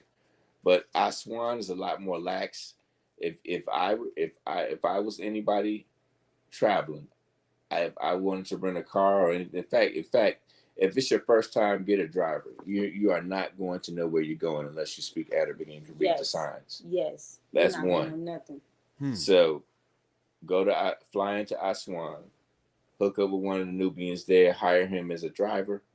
There are plenty of Nubian touring companies in Aswan that are starving and dying for us to come down there and connect with them, and let them tour you around. They'll show you stuff that's in the desert, off road, that attractions that there are a few major attractions that everybody goes to, right? Especially if you know where to go. By the way, all the temples are down there where the black folks are. I Yeah, know and I we like simple stuff. I like off the beaten path kind of stuff. So that's my type of thing. But what we're trying to express here is there are a lot of temples in the deserts. Oh, In absolutely. Now desert I didn't regions study right now. that. I didn't study that down. What they would call, I guess, the north, the south, however they call it now. You know what I'm saying? But not up towards Cairo, but down near Yeah, they're Nubian. hours Yeah, away. Most of the actual culture of Kemet was actually towards the south. Yeah. wow. Most of it's in the South. Yeah, it's almost in fact, it's not almost laughable. It is laughable for them to, for these Europeans to even try to insinuate that somehow they had some sort of like somehow these white folks came from Europe under the ice, went to Kemet, built pyramids, and went back to under the ice and didn't build anything for themselves in Europe. So it's ridiculous. If you could see the symbols of their civilization, Right. are the monuments, right? Most of the monuments start in South Sudan and work their way north, right? You have over 160 pyramids in Egypt, and all the monuments and temples down in Luxor. If you go to Sudan, you got over 200, 300 pyramids in Sudan. That's why Sudan is at war right now, because they out there trying to take over Sudan so they can make that a theme park, a Disney World for their people to be able to come out there and see those pyramids too. Did y'all feel did y'all have any anxiety? Did y'all feel comfortable the whole time, or I was fine. I didn't How about feel you, Sister comfortable Uma? in Cairo at all. I didn't feel comfortable in Cairo. I didn't want to be there. I didn't like the people. I didn't like it. The pyramids, yeah, that was cool, even though I felt like I was in a big old kitty litter box. But, other than that, I didn't like the people and stuff like that. I felt better once I got to Aswan, and once we got to the Nubian village. That's when I started feeling more comfortable and relaxed. Let me ask you. So would they consider like Cairo north? That would be north, yes. Okay, so up north, does it feel like No, it has down north? Yeah, I know, because that's why I'm trying to work it out in my head. Because what I've studied, that's really the south. That's really down. South was up and north yeah, was exactly. down. So that's the way you say it, huh? Yeah. All right. So down, no, you know what I mean. From what I've studied, just through reading, that with the way that you're saying it does make sense down north, but because it flows from south to north. But I gotta remember to say it like that. But that's what I'm saying. Down north, yeah. Cairo is called Lower Egypt. and where all Yep, the good that was stuff is Lower Upper Egypt. Egypt. Is Upper Egypt. Yeah. Yep. I'm trying to work it out in my mind right now from what I've Aswan was studied. Now I've studied this stuff Aswan for was Upper years, Egypt. but studying things are different than one who experienced it, because y'all talking to me and I'm painting the picture in my mind. But what I wanted to say is, let's talk about Lower Egypt. In Lower Egypt, did you feel there was a racial overtone, Extremely. or just ignorant and because this, you have like in America, you have, if y'all have an experience, I'm pretty sure you may have had. You have a racial overtone, then you have a white trash, ignorant overtone. You know what I'm saying? And then you got the European that's like, hey, I just want to go home and have a Budweiser and kiss my dog in the mouth. You know what I'm saying? Like he don't want to bother nobody. Yes, yeah, it's like I'm gonna have a It's a bud. racial overtone there. Yeah. So like it's two different. So you got the racial and then you got the ignorant white trash. What would it feel like if you could compare it in Lower Egypt? It was a racist overtone, and it Okay. bared it outright in the And let me say, apologize to all my European subscribers, but that's the best way I can say it. You know, some Europeans out there. Apologize to the Caucasians.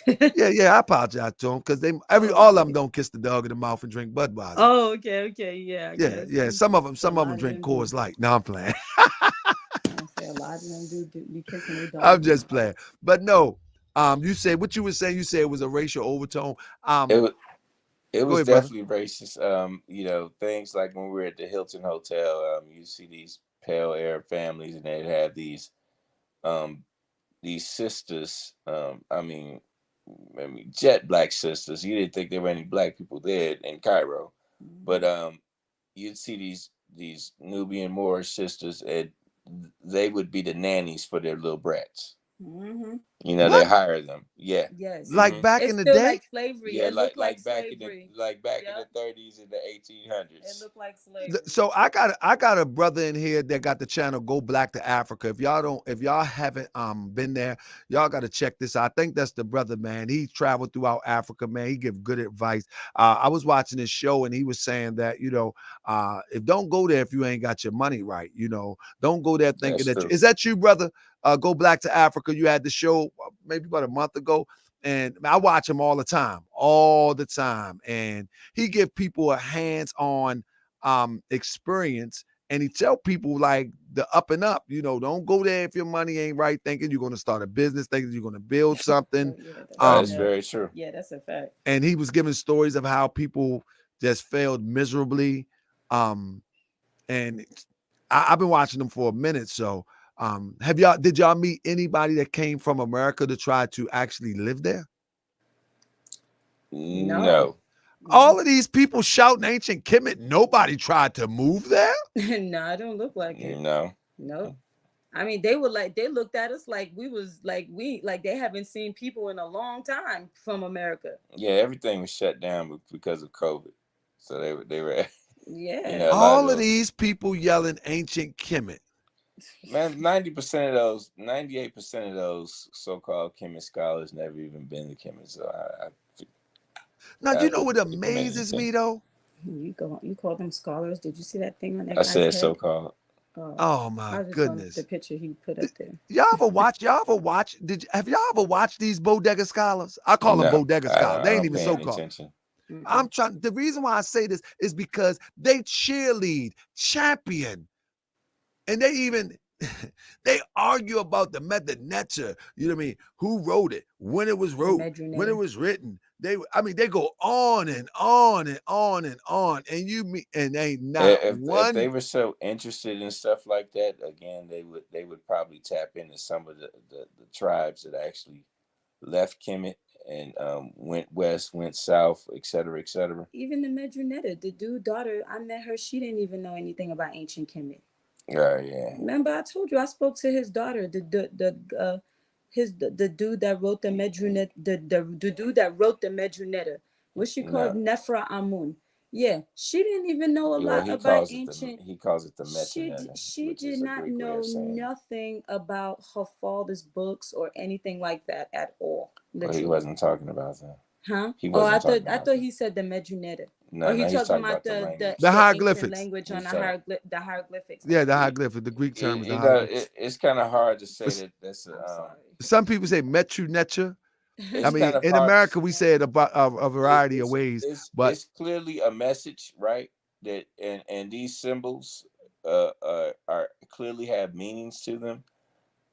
For it to be that for the pictorial or the so-called hieroglyphic script to be considered a language, I mean that's up for debate. I mean, but the thing I'm saying is that you hear, I mean, for years, for at least the last 5 years, these brothers that champion Kemet,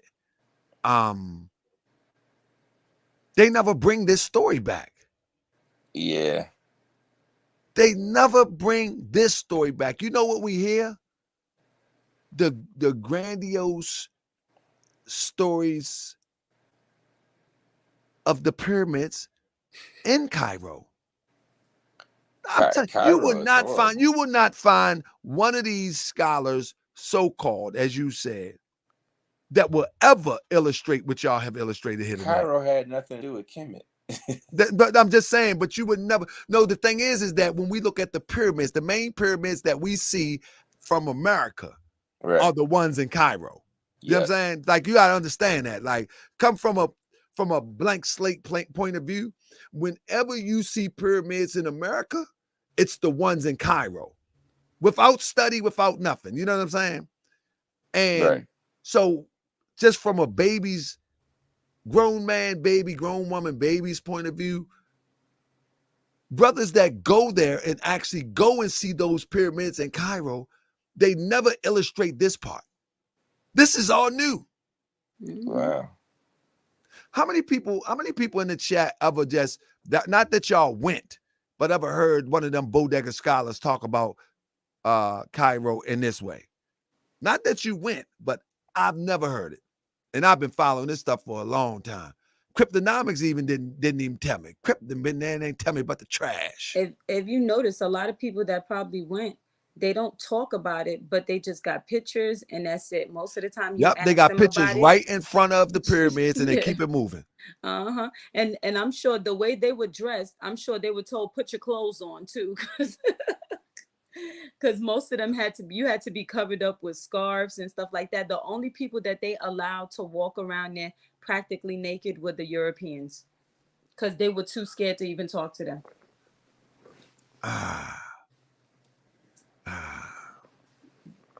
Now, Crip said Cairo ain't the focus. What I'm saying is, like, let me show you an example of what I'm saying. If we Google pyramids, real quick, this is what I'm just saying from a lay person point of view. If we Google pyramids, all right, I'm going to screen share this real quick. I'm going to just go on images, right? Watch this. What pyramids are these? Y'all been there. I just Google pyramids. What are these pyramids? Where are they located? That's the Giza Plateau. And where's that located? That's located in Old Giza, adjacent to Cairo. And that's the point that I'm making. Cairo metropolitan. That's the point that I'm making. So, you know what I mean? For those who are not super educated or even basically educated, that's all we get. You feel what I'm saying? That's it. And when people go and take the pictures in front of these pyramids, they come back with all the priestly robes. They come back with all of the one locks in their head. They come back with a pencil eyeliner on, with the eye on. They do all of this crazy stuff, but they never tell the real journey on the ground. I'm gonna bring Crip on here. Crip going back it up. He said Crip so upset with Cairo. He said, you don't need to go there. Leave it alone, GS. Just go to Aswan. Leave it alone. Just go straight to Aswan. Yes. Yeah, Crip. Don't even support their economy. My thing is don't even support their economy. Period. Crip, my bro. You know, if you're gonna go down there and support the Nubians that are there. The Nubian village, they need our support. When you go to Cairo, they're gonna try to redirect you to go spend money with their people and only their people. And then when they speak about the Nubian village, they speak about it like as if you're about to get robbed or something, you know? And it's like you had to take the chance to find out, to even know. One time they told us, oh, you don't want to go to Aswan, you know, it's not safe out there and stuff. And we realized, we were like, these people just scared to go out there. So we went out there, and when we They went out should there, be we started scared. seeing darker and darker people. It was people so dark there that while it was so dark, you see them smiling in their eyes. That's what you see. That's how dark some of the people are out there. Okay, the land, and they call it the land of gold, Aswan, which is also, Aswan, also close to Aswad, which is black, Nubian. What are any, can y'all be before we wrap it up, is there anything that super stood out to you, super inspiring, and that is going to bring you back? Because I heard you say you're going to go back, and if you do, you're going straight to Aswan. Yeah, Aswan. That's it. The Nubian village. That's it. The Nubian village, to be around the people and to support their economy. If I were to go out there, What probably build inspires you? What inspires you to go back to Kemet? to Kemet. I would Yeah. have to say the people, just because of how embracive the people were, and then to see how, it's like going somewhere and seeing somebody that looks similar to you, but they're suffering for no reason. You know what I mean? And it's like we have the way that we are in our economy. You know what I'm saying? We're able to save their economy. We're able to save them. You know what I mean? Did y'all get a chance to feel the energy of the children? Did y'all see any Yeah, children? the children out there are running around happy. Okay, even Yeah. at night they're walking around safe. Because it's a village. Everybody treat each other like family. Everybody know each other. So it's not like you see it's when we were out there, it's not like we had to watch out, oh, there's crime happening here or anything like that, or this one's over here fighting with that one. You don't see that type of stuff. We don't see that out there at all. It's like people out there living at peace. They just trying to live.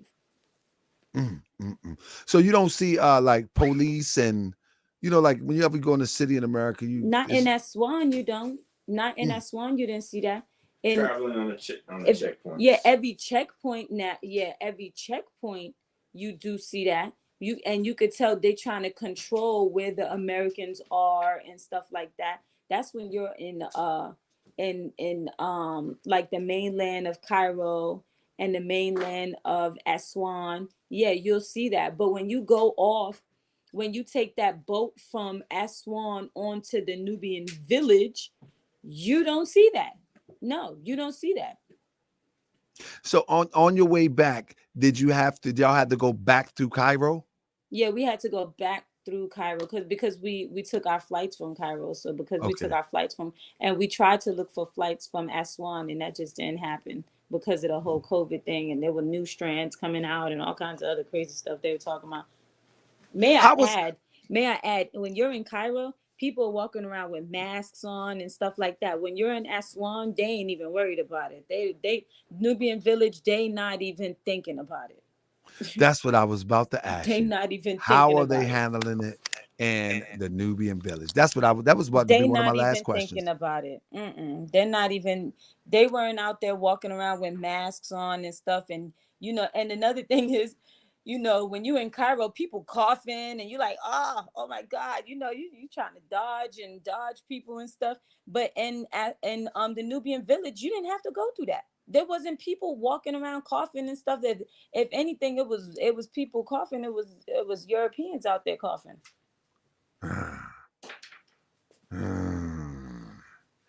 Don't want to get that European cough on you. I'm just saying. I'm just joking. Man, my European audience, they gone, man. Because after the there night. were people that were traveling All right, also see you there later. as well. The travelers there, the people traveling, they were sick. They said, was the Europeans in the Nubian village? Cryptonomics. Europeans in the Nubian village. There was I seen one family, a European family there, and you could tell that they must be staying in a hotel and stuff like that. They came to stay in a hotel in the Nubian village. Obviously, they like that experience better than Cairo too. So I got to go straight to Aswan. If you don't mind me asking, Crips say it's not that expensive. Would you give us a ballpark? What a trip like that would cost someone that wanted to go? Just a ballpark. Let me see. Tell me how much would that cost? Ooh. I thought it was at first. I thought it was more expensive. Than I wouldn't go over there broke. Definitely. Yeah, definitely don't go there broke. I mean, put minus your plane tickets. Y'all listen. No, you got to give us all of it. You got to give us all of it. Listen, family, if you planning to go, because I told you the guy that do the Back to Africa demonstration, he said don't go over there playing around. So if you could give us a ballpark total, hotel, plane, and everything. I would have a budget of $4,500 and up. You got to have $4,500. That's, I mean, to get there and have spending money and all of that.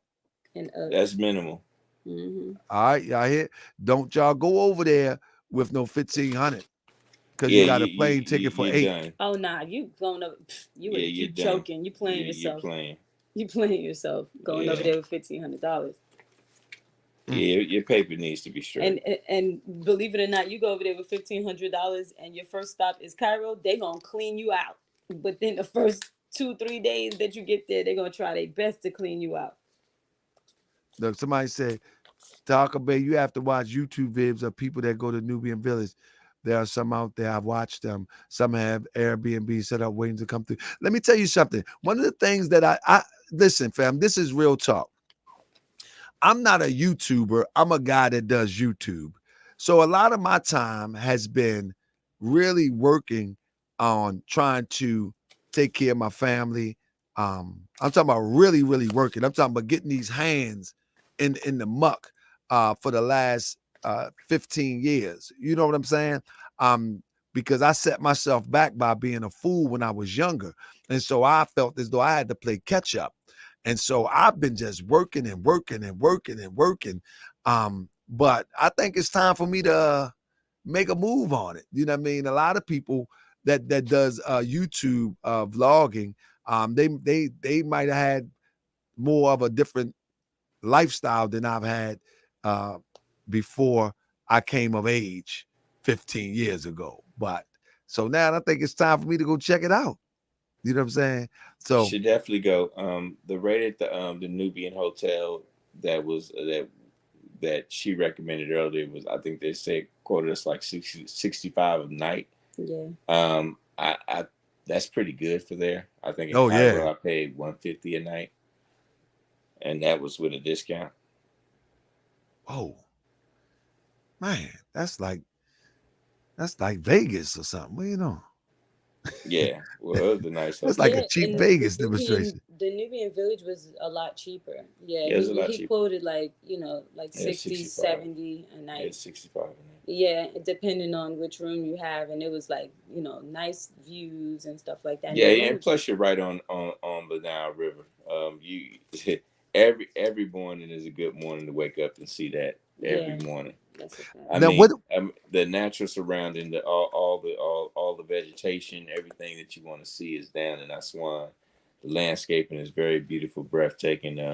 You see Abbas birds flying around. You see all kinds of stuff that you would see on National Geographic in real life. So. What before I let y'all go, because I know everybody got work to do. We don't do. We not YouTubers. We're just people that's on YouTube. We got real jobs. With that being said, what was the weather like? Was it hot, sticky, or tropical? Mid-70s, what was it in Aswan? Was it a tropical 80? Or was it like that in Aswan? I thought, okay. So in Cairo, it was freezing cold. But, when the more south we went, it got warmer. It was definitely tropical, nice. 80-degree weather in Aswan. Pleasant 80. Yeah, very nice. Yeah, it wasn't like, some people would be like, oh, it's hot and muggy and stuff. No, it was very pleasant, very nice, 80-degree weather. If you sat out there in the sun all day, you'll definitely catch a tan, it was nice, They said, would you take your children? To the Nubian Village? Yes. Absolutely. Yeah. To Cairo? Hell no. Man. Well, in close, anything y'all want to, I want to say thank y'all for coming through. The next time you come through, we're going to do some updates. We're going to wait till after Polight go to his hearing in a few weeks. And then I'm going to reach out to you. I'm going to give you all the information and we're going to take it from there. But But anything, man, I want to thank you, Baba. I want to thank you, Uma. Let me say this. I really appreciate the both of y'all for coming through here, because many people get mad because I don't know how this happened, but many people get mad because Uma York is on Moorish World TV and not none of those other weird Really? platforms out. Yeah. When Uma first came to Moorish World TV, and I say it out loud, you would go look at Sinetta, and he tried to get Jacob York on there right after Jacob York came on here. He followed my trend now. You know what I'm saying? That's how Jacob York and your sister, that's how your brother and your sister got on Sinetta TV. Because Yeah. Looking dumb. I wouldn't let your sister come on here and debate with you. You know what I'm saying? Because Yeah, it was your interview. But she my point is, it's like they really got upset because you came here, didn't go there, and they thought they was going to top it with bringing some foolishness after you came here. But the whole Moorish World TV citizen, that we Moorish World TV citizens. We don't have no subscribers. We citizens. Really appreciate you, sis, and bro. Really appreciate you. I'm telling you, yeah, I've gotten we emails. don't participate in trash. I Yeah, I'm definitely not. That shit I've is gotten ridiculous. email after email after email. When are you bringing Uma York back? When's she coming back? When she come back? When she come back? I'm like, and then I get caught up in the politics of social media and knocking these frauds out the box. But I'm so glad that y'all back, and I look forward to y'all coming back the next time when we give an update on this Polight situation, and that'll be full circle where we started from. Definitely. I also wanted to mention that that whole thing, with the family coming on there, or, honestly, I don't know what was up with that. I came up here for one thing. It became a whole, I guess they wanted to make it a shit show. I don't know what that was about.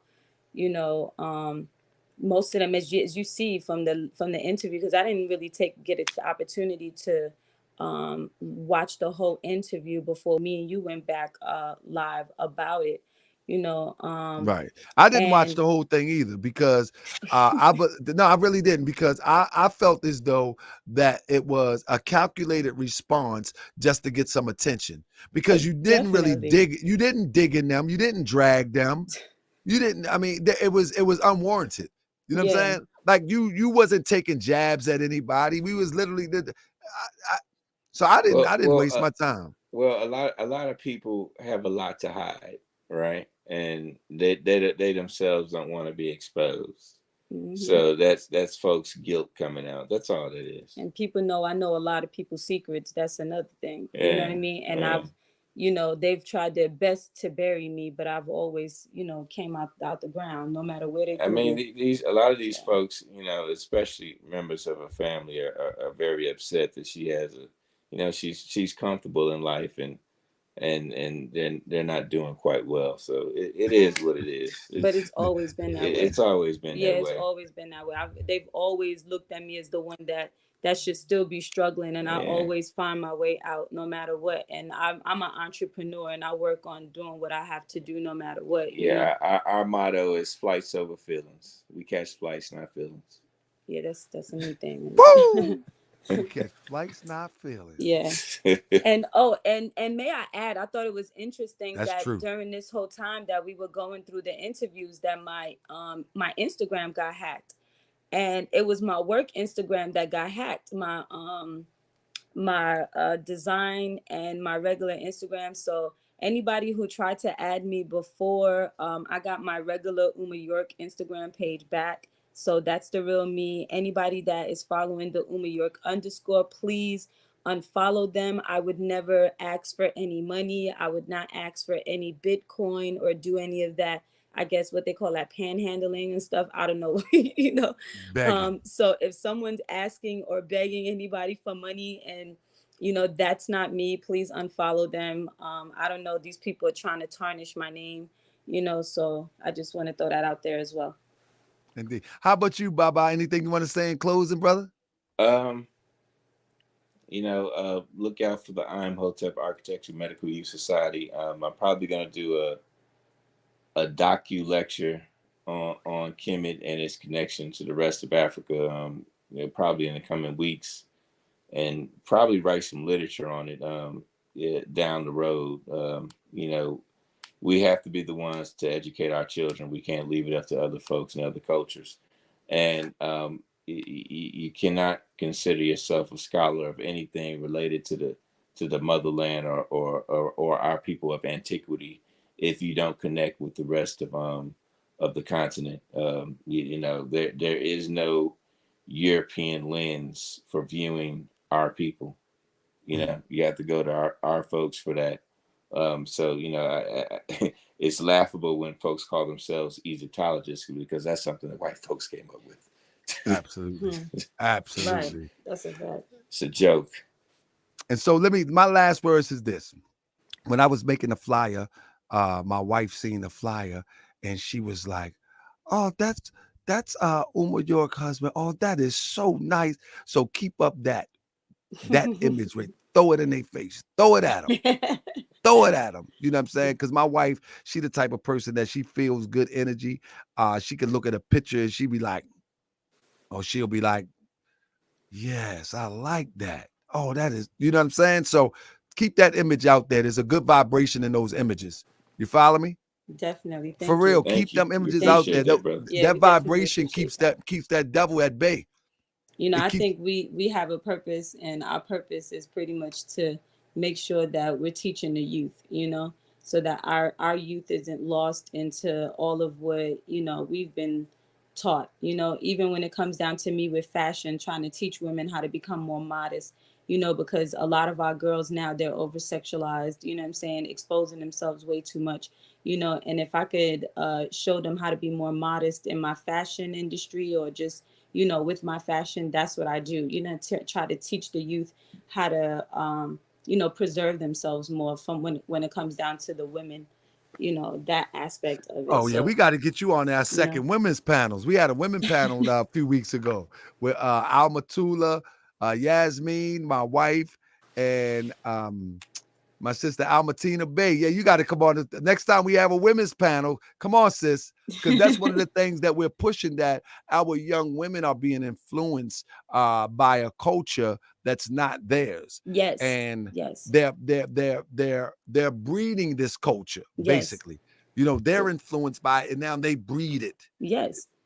And to be honest with you, it supports their economy. The self-hate and all of that, it supports their economy, and we're making everybody else's economy rich while we destroy ourselves, and not only destroy ourselves physically nowadays with all of these girls with these body modifications, which is nothing but a form of a fetish to other people, on top of that, the nails and the hair and all of that, we're literally the ones supporting the Asian community. Like, we're keeping them thriving through our self-hate, so yeah, it's something that we have to learn to teach our girls that, you're beautiful as you are, and there's nothing wrong with learning how to file your nails to be a certain way. They'll grow if you eat the right way, you know what I'm saying? Right. And just go from there. That's right. So thank you, family. Last statement was, she speaks with so much grace and intelligence. Thank you, family. I'm going to let y'all go. I'm going to wrap this up. It's 2:23. I'm going to shut down at 2:30. Thanks again, family. I appreciate you. Definitely. Peace and blessings to everybody on the panel. Peace. All right, take care. And everybody in the show. Yeah, peace and blessings. Indeed. Bye. Peace. So, family, y'all tell me, man, that's a beautiful interview. Wouldn't that be nice if our YouTube, quote unquote, Black YouTube, was that elegant? Wouldn't that be nice if our YouTube would be on that tip? Wouldn't that be nice? But every time we turn around, we got to bust some heads. Every time we turn around, we got to be busting some head. Time for commercial. You thought it was over. There's more and more and more. So you didn't call me? Now there's audio and video.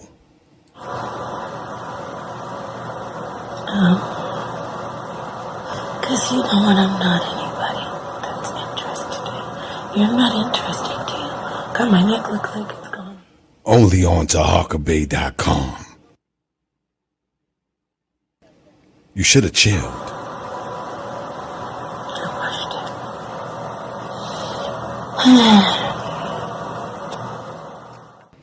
it. Coming this Saturday on Saturday Night Live. Only on TaharkaBey.com. Moorish World TV exclusive. I'm saying, I want to find out. You want to find out? Where's that? Where's that kisser? What a way? Kisser. A kisser can see. She's a kisser. It's always right. It's a kisser. It's always right. Shazam, Shazzy, Susie. A kisser. Sip, sop, Sam. Alakazam. It's a kisser. It's always right. It's a kisser. It's always right.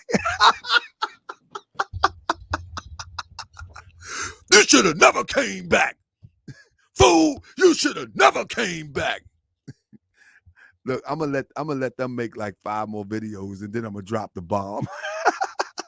I'm gonna drop like 5 bombs every time they make a video.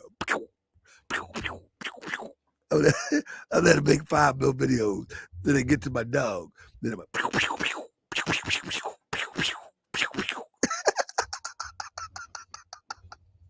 you dummy. Man, listen. These fools are so crazy. They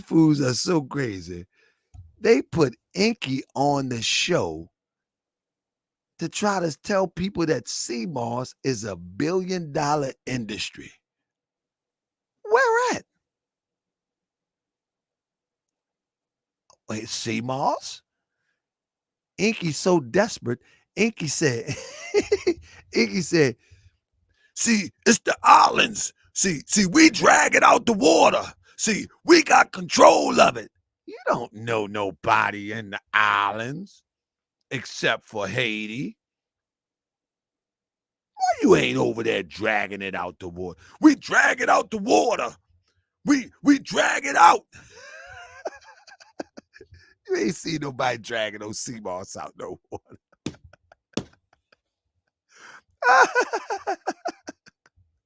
I guess that blogging ain't working out for you, huh? They sit up there for a whole hour. Now, anybody ever see the video? I'll be covering it soon, where Sonetta accused Inky of trying to kill him with herbs. Anybody ever see that? Press 7 if y'all ever see that. I'm gonna cover that soon. I got the footage. He blamed Inky for trying to kill him with herbs.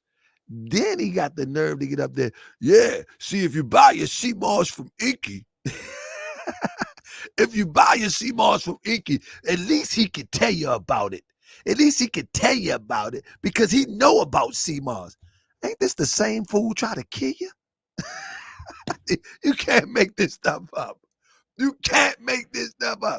got the footage.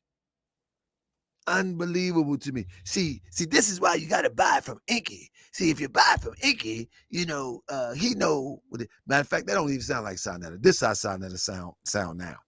Sonetta sick. Sonetta ill. Sonetta better stop putting stuff out about people that's wrong.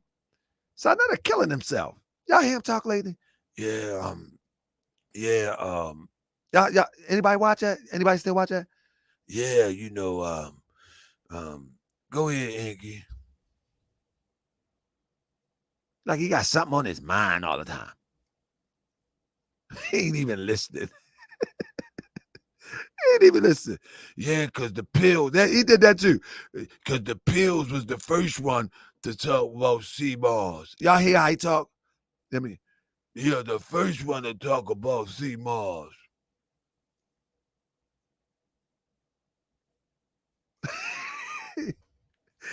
Inky over that joint. Wah, wah, wah, wah. Son, I don't know what he's saying. Wah, wah, wah, wah, wah, wah. Son,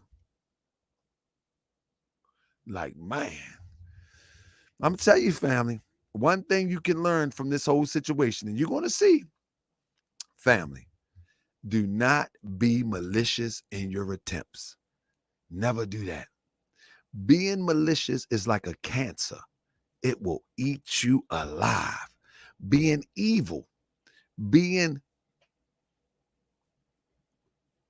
revengeful, it will eat you alive. Seriously. Like when I respond to some of this stuff, you know, many people think it's revenge, but in actuality, if I can't find a lesson in it, I won't teach it.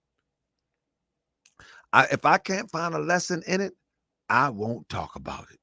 You see what I'm saying? So even with Nepal, with 1,000 pictures and videos, bucky naked, my whole thing is that this is not a reasonable source to get your biblical scripture and inspiration from.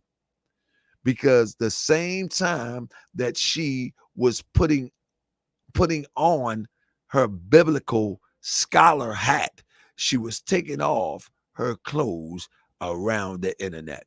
And so that's all I gotta say. You know what I mean? Hey, it is what it is. It is what it is. And so I think people on the internet, like for instance, I don't care what they say. I don't care who they talk about. This Kamikaze Bey. Kamikaze Bey, we're gonna go all out. And keep playing. I'm gonna show the ones with Cynthia up there dancing. Nah, I ain't gonna leave. I believe Miss Cynthia alone. I believe Miss Cynthia alone. Ain't nobody trying to see Miss Cynthia. Let me stop. Lord, forgive me. Hold on. Let me pray real quick. Lord, please forgive me. You know I joke a lot. I know I shouldn't say some things, but I'm going to ask for forgiveness because I really joke a lot. Amen. Hey, I see Cynthia up there. Yeah. Man, we ain't buying that one, man. Man, you got to sell that one for 99 cents. Come on, Taharka Bey. 99 cents. He just yeah, he always say terrible things, but we don't worry about it. We don't worry about that. Christian news and interviews. You know, let me tell you something. You know, anytime this is the thing. Christian news said, yeah, they said terrible things about your loved ones. Check this out, though, Christian news and interviews. I bet you they didn't take any time to prove any of my information wrong. I bet they won't bring their information and compare it to my information, even what they ever think they discovered on my loved ones. And let me tell you something. This is the sad thing about our people. Half of that stuff, these people make up or embellish, or they take. All of this stuff is social media posts. Do y'all know this? All of this stuff is social media posts.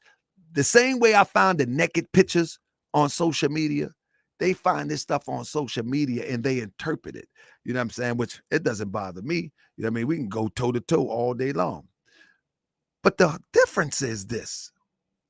I'm speaking to a conscious construct, right?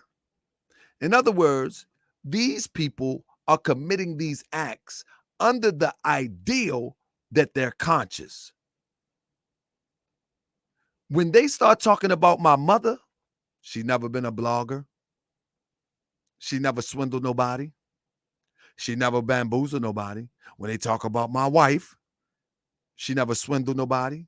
She never bamboozled nobody. They gave her 5 baby daddies. That's what they gave my wife. She got 5 of them. I'll let you have that. 5? Okay. These people so out of whack. Doesn't make sense. But I let them go ahead. I do my fight my way. But the point that I'm making is that my children never said nothing to them.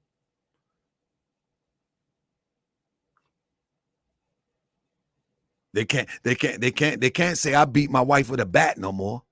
So next thing they're going to do, they're going to talk about my dog. I got a dog that's a hermaphrodite. Look at this dog. His dog is a hermaphrodite. Oh, Taharka Bey is an agent. I'm the only agent in the hood, 24/7. Taharka Bey is an agent. Okay, come in the hood. Come in the hood. Come West Baltimore, agent. See what happened.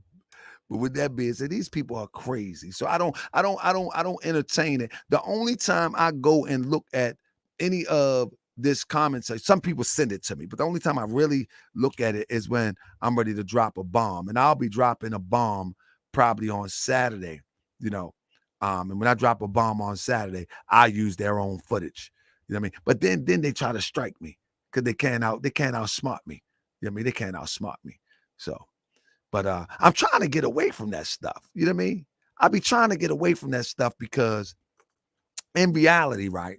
Let me show you something. In reality, Sonetta is on his last leg. And what Sonetta has brought to the game, he should try to reclaim his legacy. Sonetta on his last leg. Sonetta got that gangster. Anybody know about that gangster? Sonetta got that gangster. You can tell he got that gangster.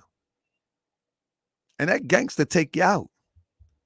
So he should be trying to preserve his legacy. He shouldn't be getting in this stuff. Y'all remember when you would go to YouTube and look for Sonetta TV and you expected something of quality? Y'all remember those days? Y'all didn't watch YouTube back then? Just like the programming that we had tonight, just like the conversation we had tonight, you might could find something like that where someone can paint a picture and take you right where they went at. You don't find that no more. Just bottom of the barrel. It's sad. It's actually sad. It's actually sad. You know what I mean? Me and Crip was talking today about the and I'm gonna do a review on this. Me and Crip was talking today about when Seti and Sabir was on there. That was classic. That wasn't no through the screen debate. That was classic. That was real passion. That was like, you know what I mean? It was just real. You know what I'm saying? You look at that stuff now like it's corny. It's like corny, like and the sad part is this. Sabir Bey got dragged. Sabir Bey got whooped mercilessly. I'm going to say it again. Sabir Bey, the traveling Moor, made us look disgustingly bad. Said it whooped that boy so bad. I wanted to jump through the TV and whoop Seti myself. I was so upset. I was so disappointed. When I think about it now, I want to cry. Oh, the tears fill up in the wells of my eyes. Seti whooped that boy like it stole something. And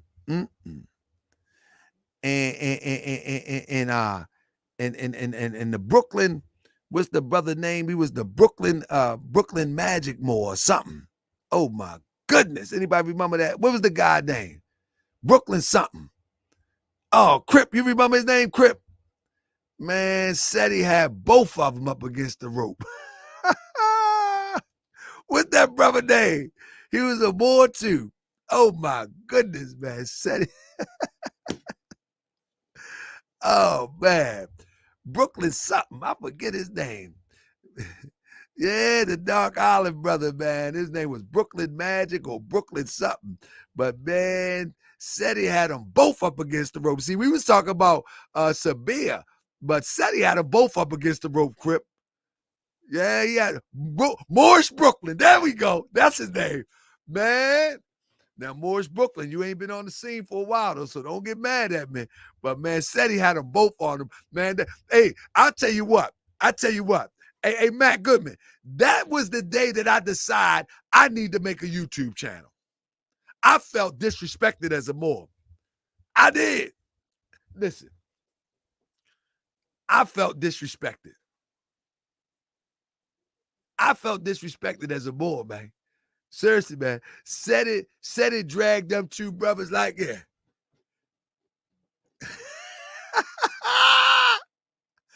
I've been trying to battle SETI ever since. I wanted to avenge my brother's death. Coming back like the avenger of my brother's death. I wanted to spank SETI so bad. Oh my goodness. But I'm gonna tell you, that was the reason, that was the initial reason that I was like, I need to create a YouTube channel. And then, Sinetta would continue to go at the Moors, and I continue to try to figure out how to create a YouTube channel, you know what I'm saying, that could defend the Moors. And if you go back, you'll find out, like when people talk about why Taharka do this, why Taharka do that, my channel started off defending the name of the Moors. And not only against Sinetta, but also against pseudo Moors. Go back to my videos. Go back to my old channel, Moorish TV, Moorish World. I got Moorish World TV. Moorish World is still active. Go check them out. I came in defending, and I will continue to defend the truth. That's right. And I will continue to defend the truth against swindlers, against pseudo nonsense to try to fake you out, gain your confidence, and then take your money. Or they straight up try to take your money and then using dye, talking about this blue magic sea moss. This is red Mars sea moss. This is gold sugar sea moss. And you have never seen this kind. The platinum moss. And you said, the platinum moss? You got the platinum moss. Is that better than the gold? Man, go on, make your own. Go on, make your own. With that being said, I'm going to get out of here tonight. It's 12:20. I said it was 12:23. That's the second time I said that. 12:23. Oh, it's 24 now. All right, on the East Coast. Family, what's tomorrow? What do I got? Tomorrow's Thursday. I'll be back tomorrow. Because and those in the Moorish Science Temple of America, we're going to start having our leadership class. Today was a late day for me, and this was an interview, so I had to take it. Yeah. Time for a commercial break. And you thought it was over. There's more and more and more. Sorry, And more. didn't call me. Now there's audio and video.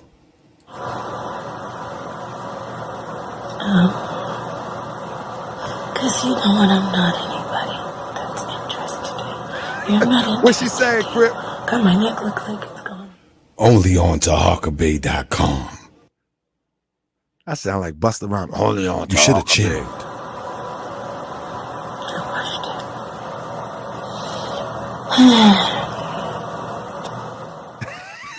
Coming this Saturday on Saturday Night Live.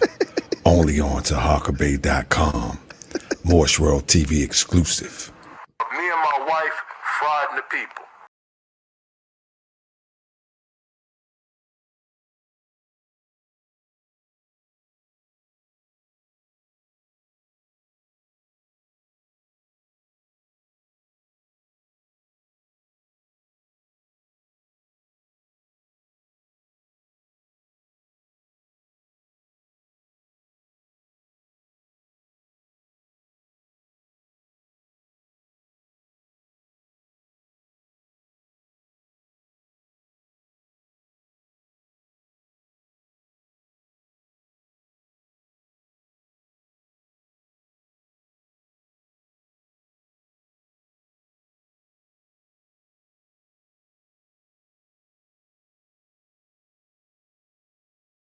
Told you wasn't black. Prove it was straight facts. You tripping off trust, you need to be tripping off that. Now here we go again, acting like you a slave.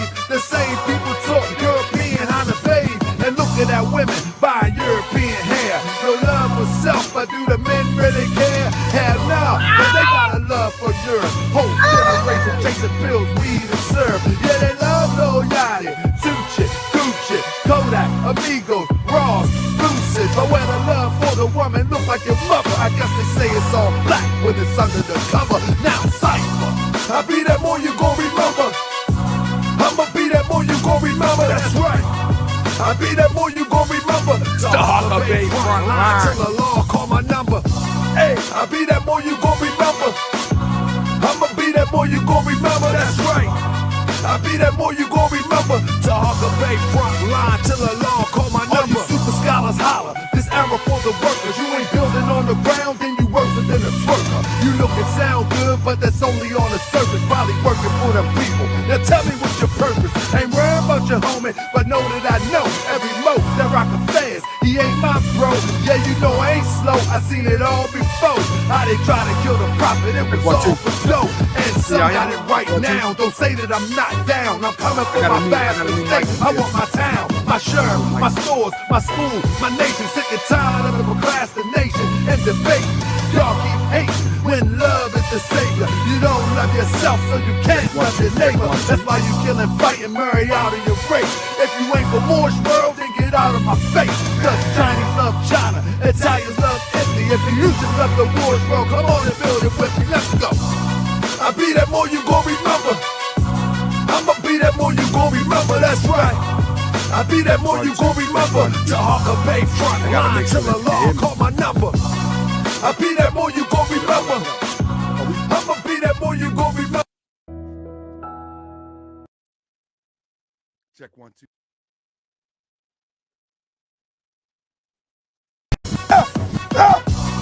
I be that more you gon' remember. I'ma be that more you gon' remember. I be that more you gon' remember. Taharka Bey front line till the law call my number. I be that more you gon' remember. I'ma be that more you gon' remember, that's right. I be that more you gon' remember. Taharka Bey front line till the law call my number. If you a friend of the Moors, then you a friend of mine. I was told to watch my enemies, now hold my line. Those that speak against the prophet, they speak against me. And I'm speaking about the prophet over Drew Ali, who was the first to remind you and bind you back to Morocco, the mountains, Mississippi, and Quebec. Told you you wasn't black, proved it with straight facts. You tripping off trust, you need to be tripping off that. Now here we go again.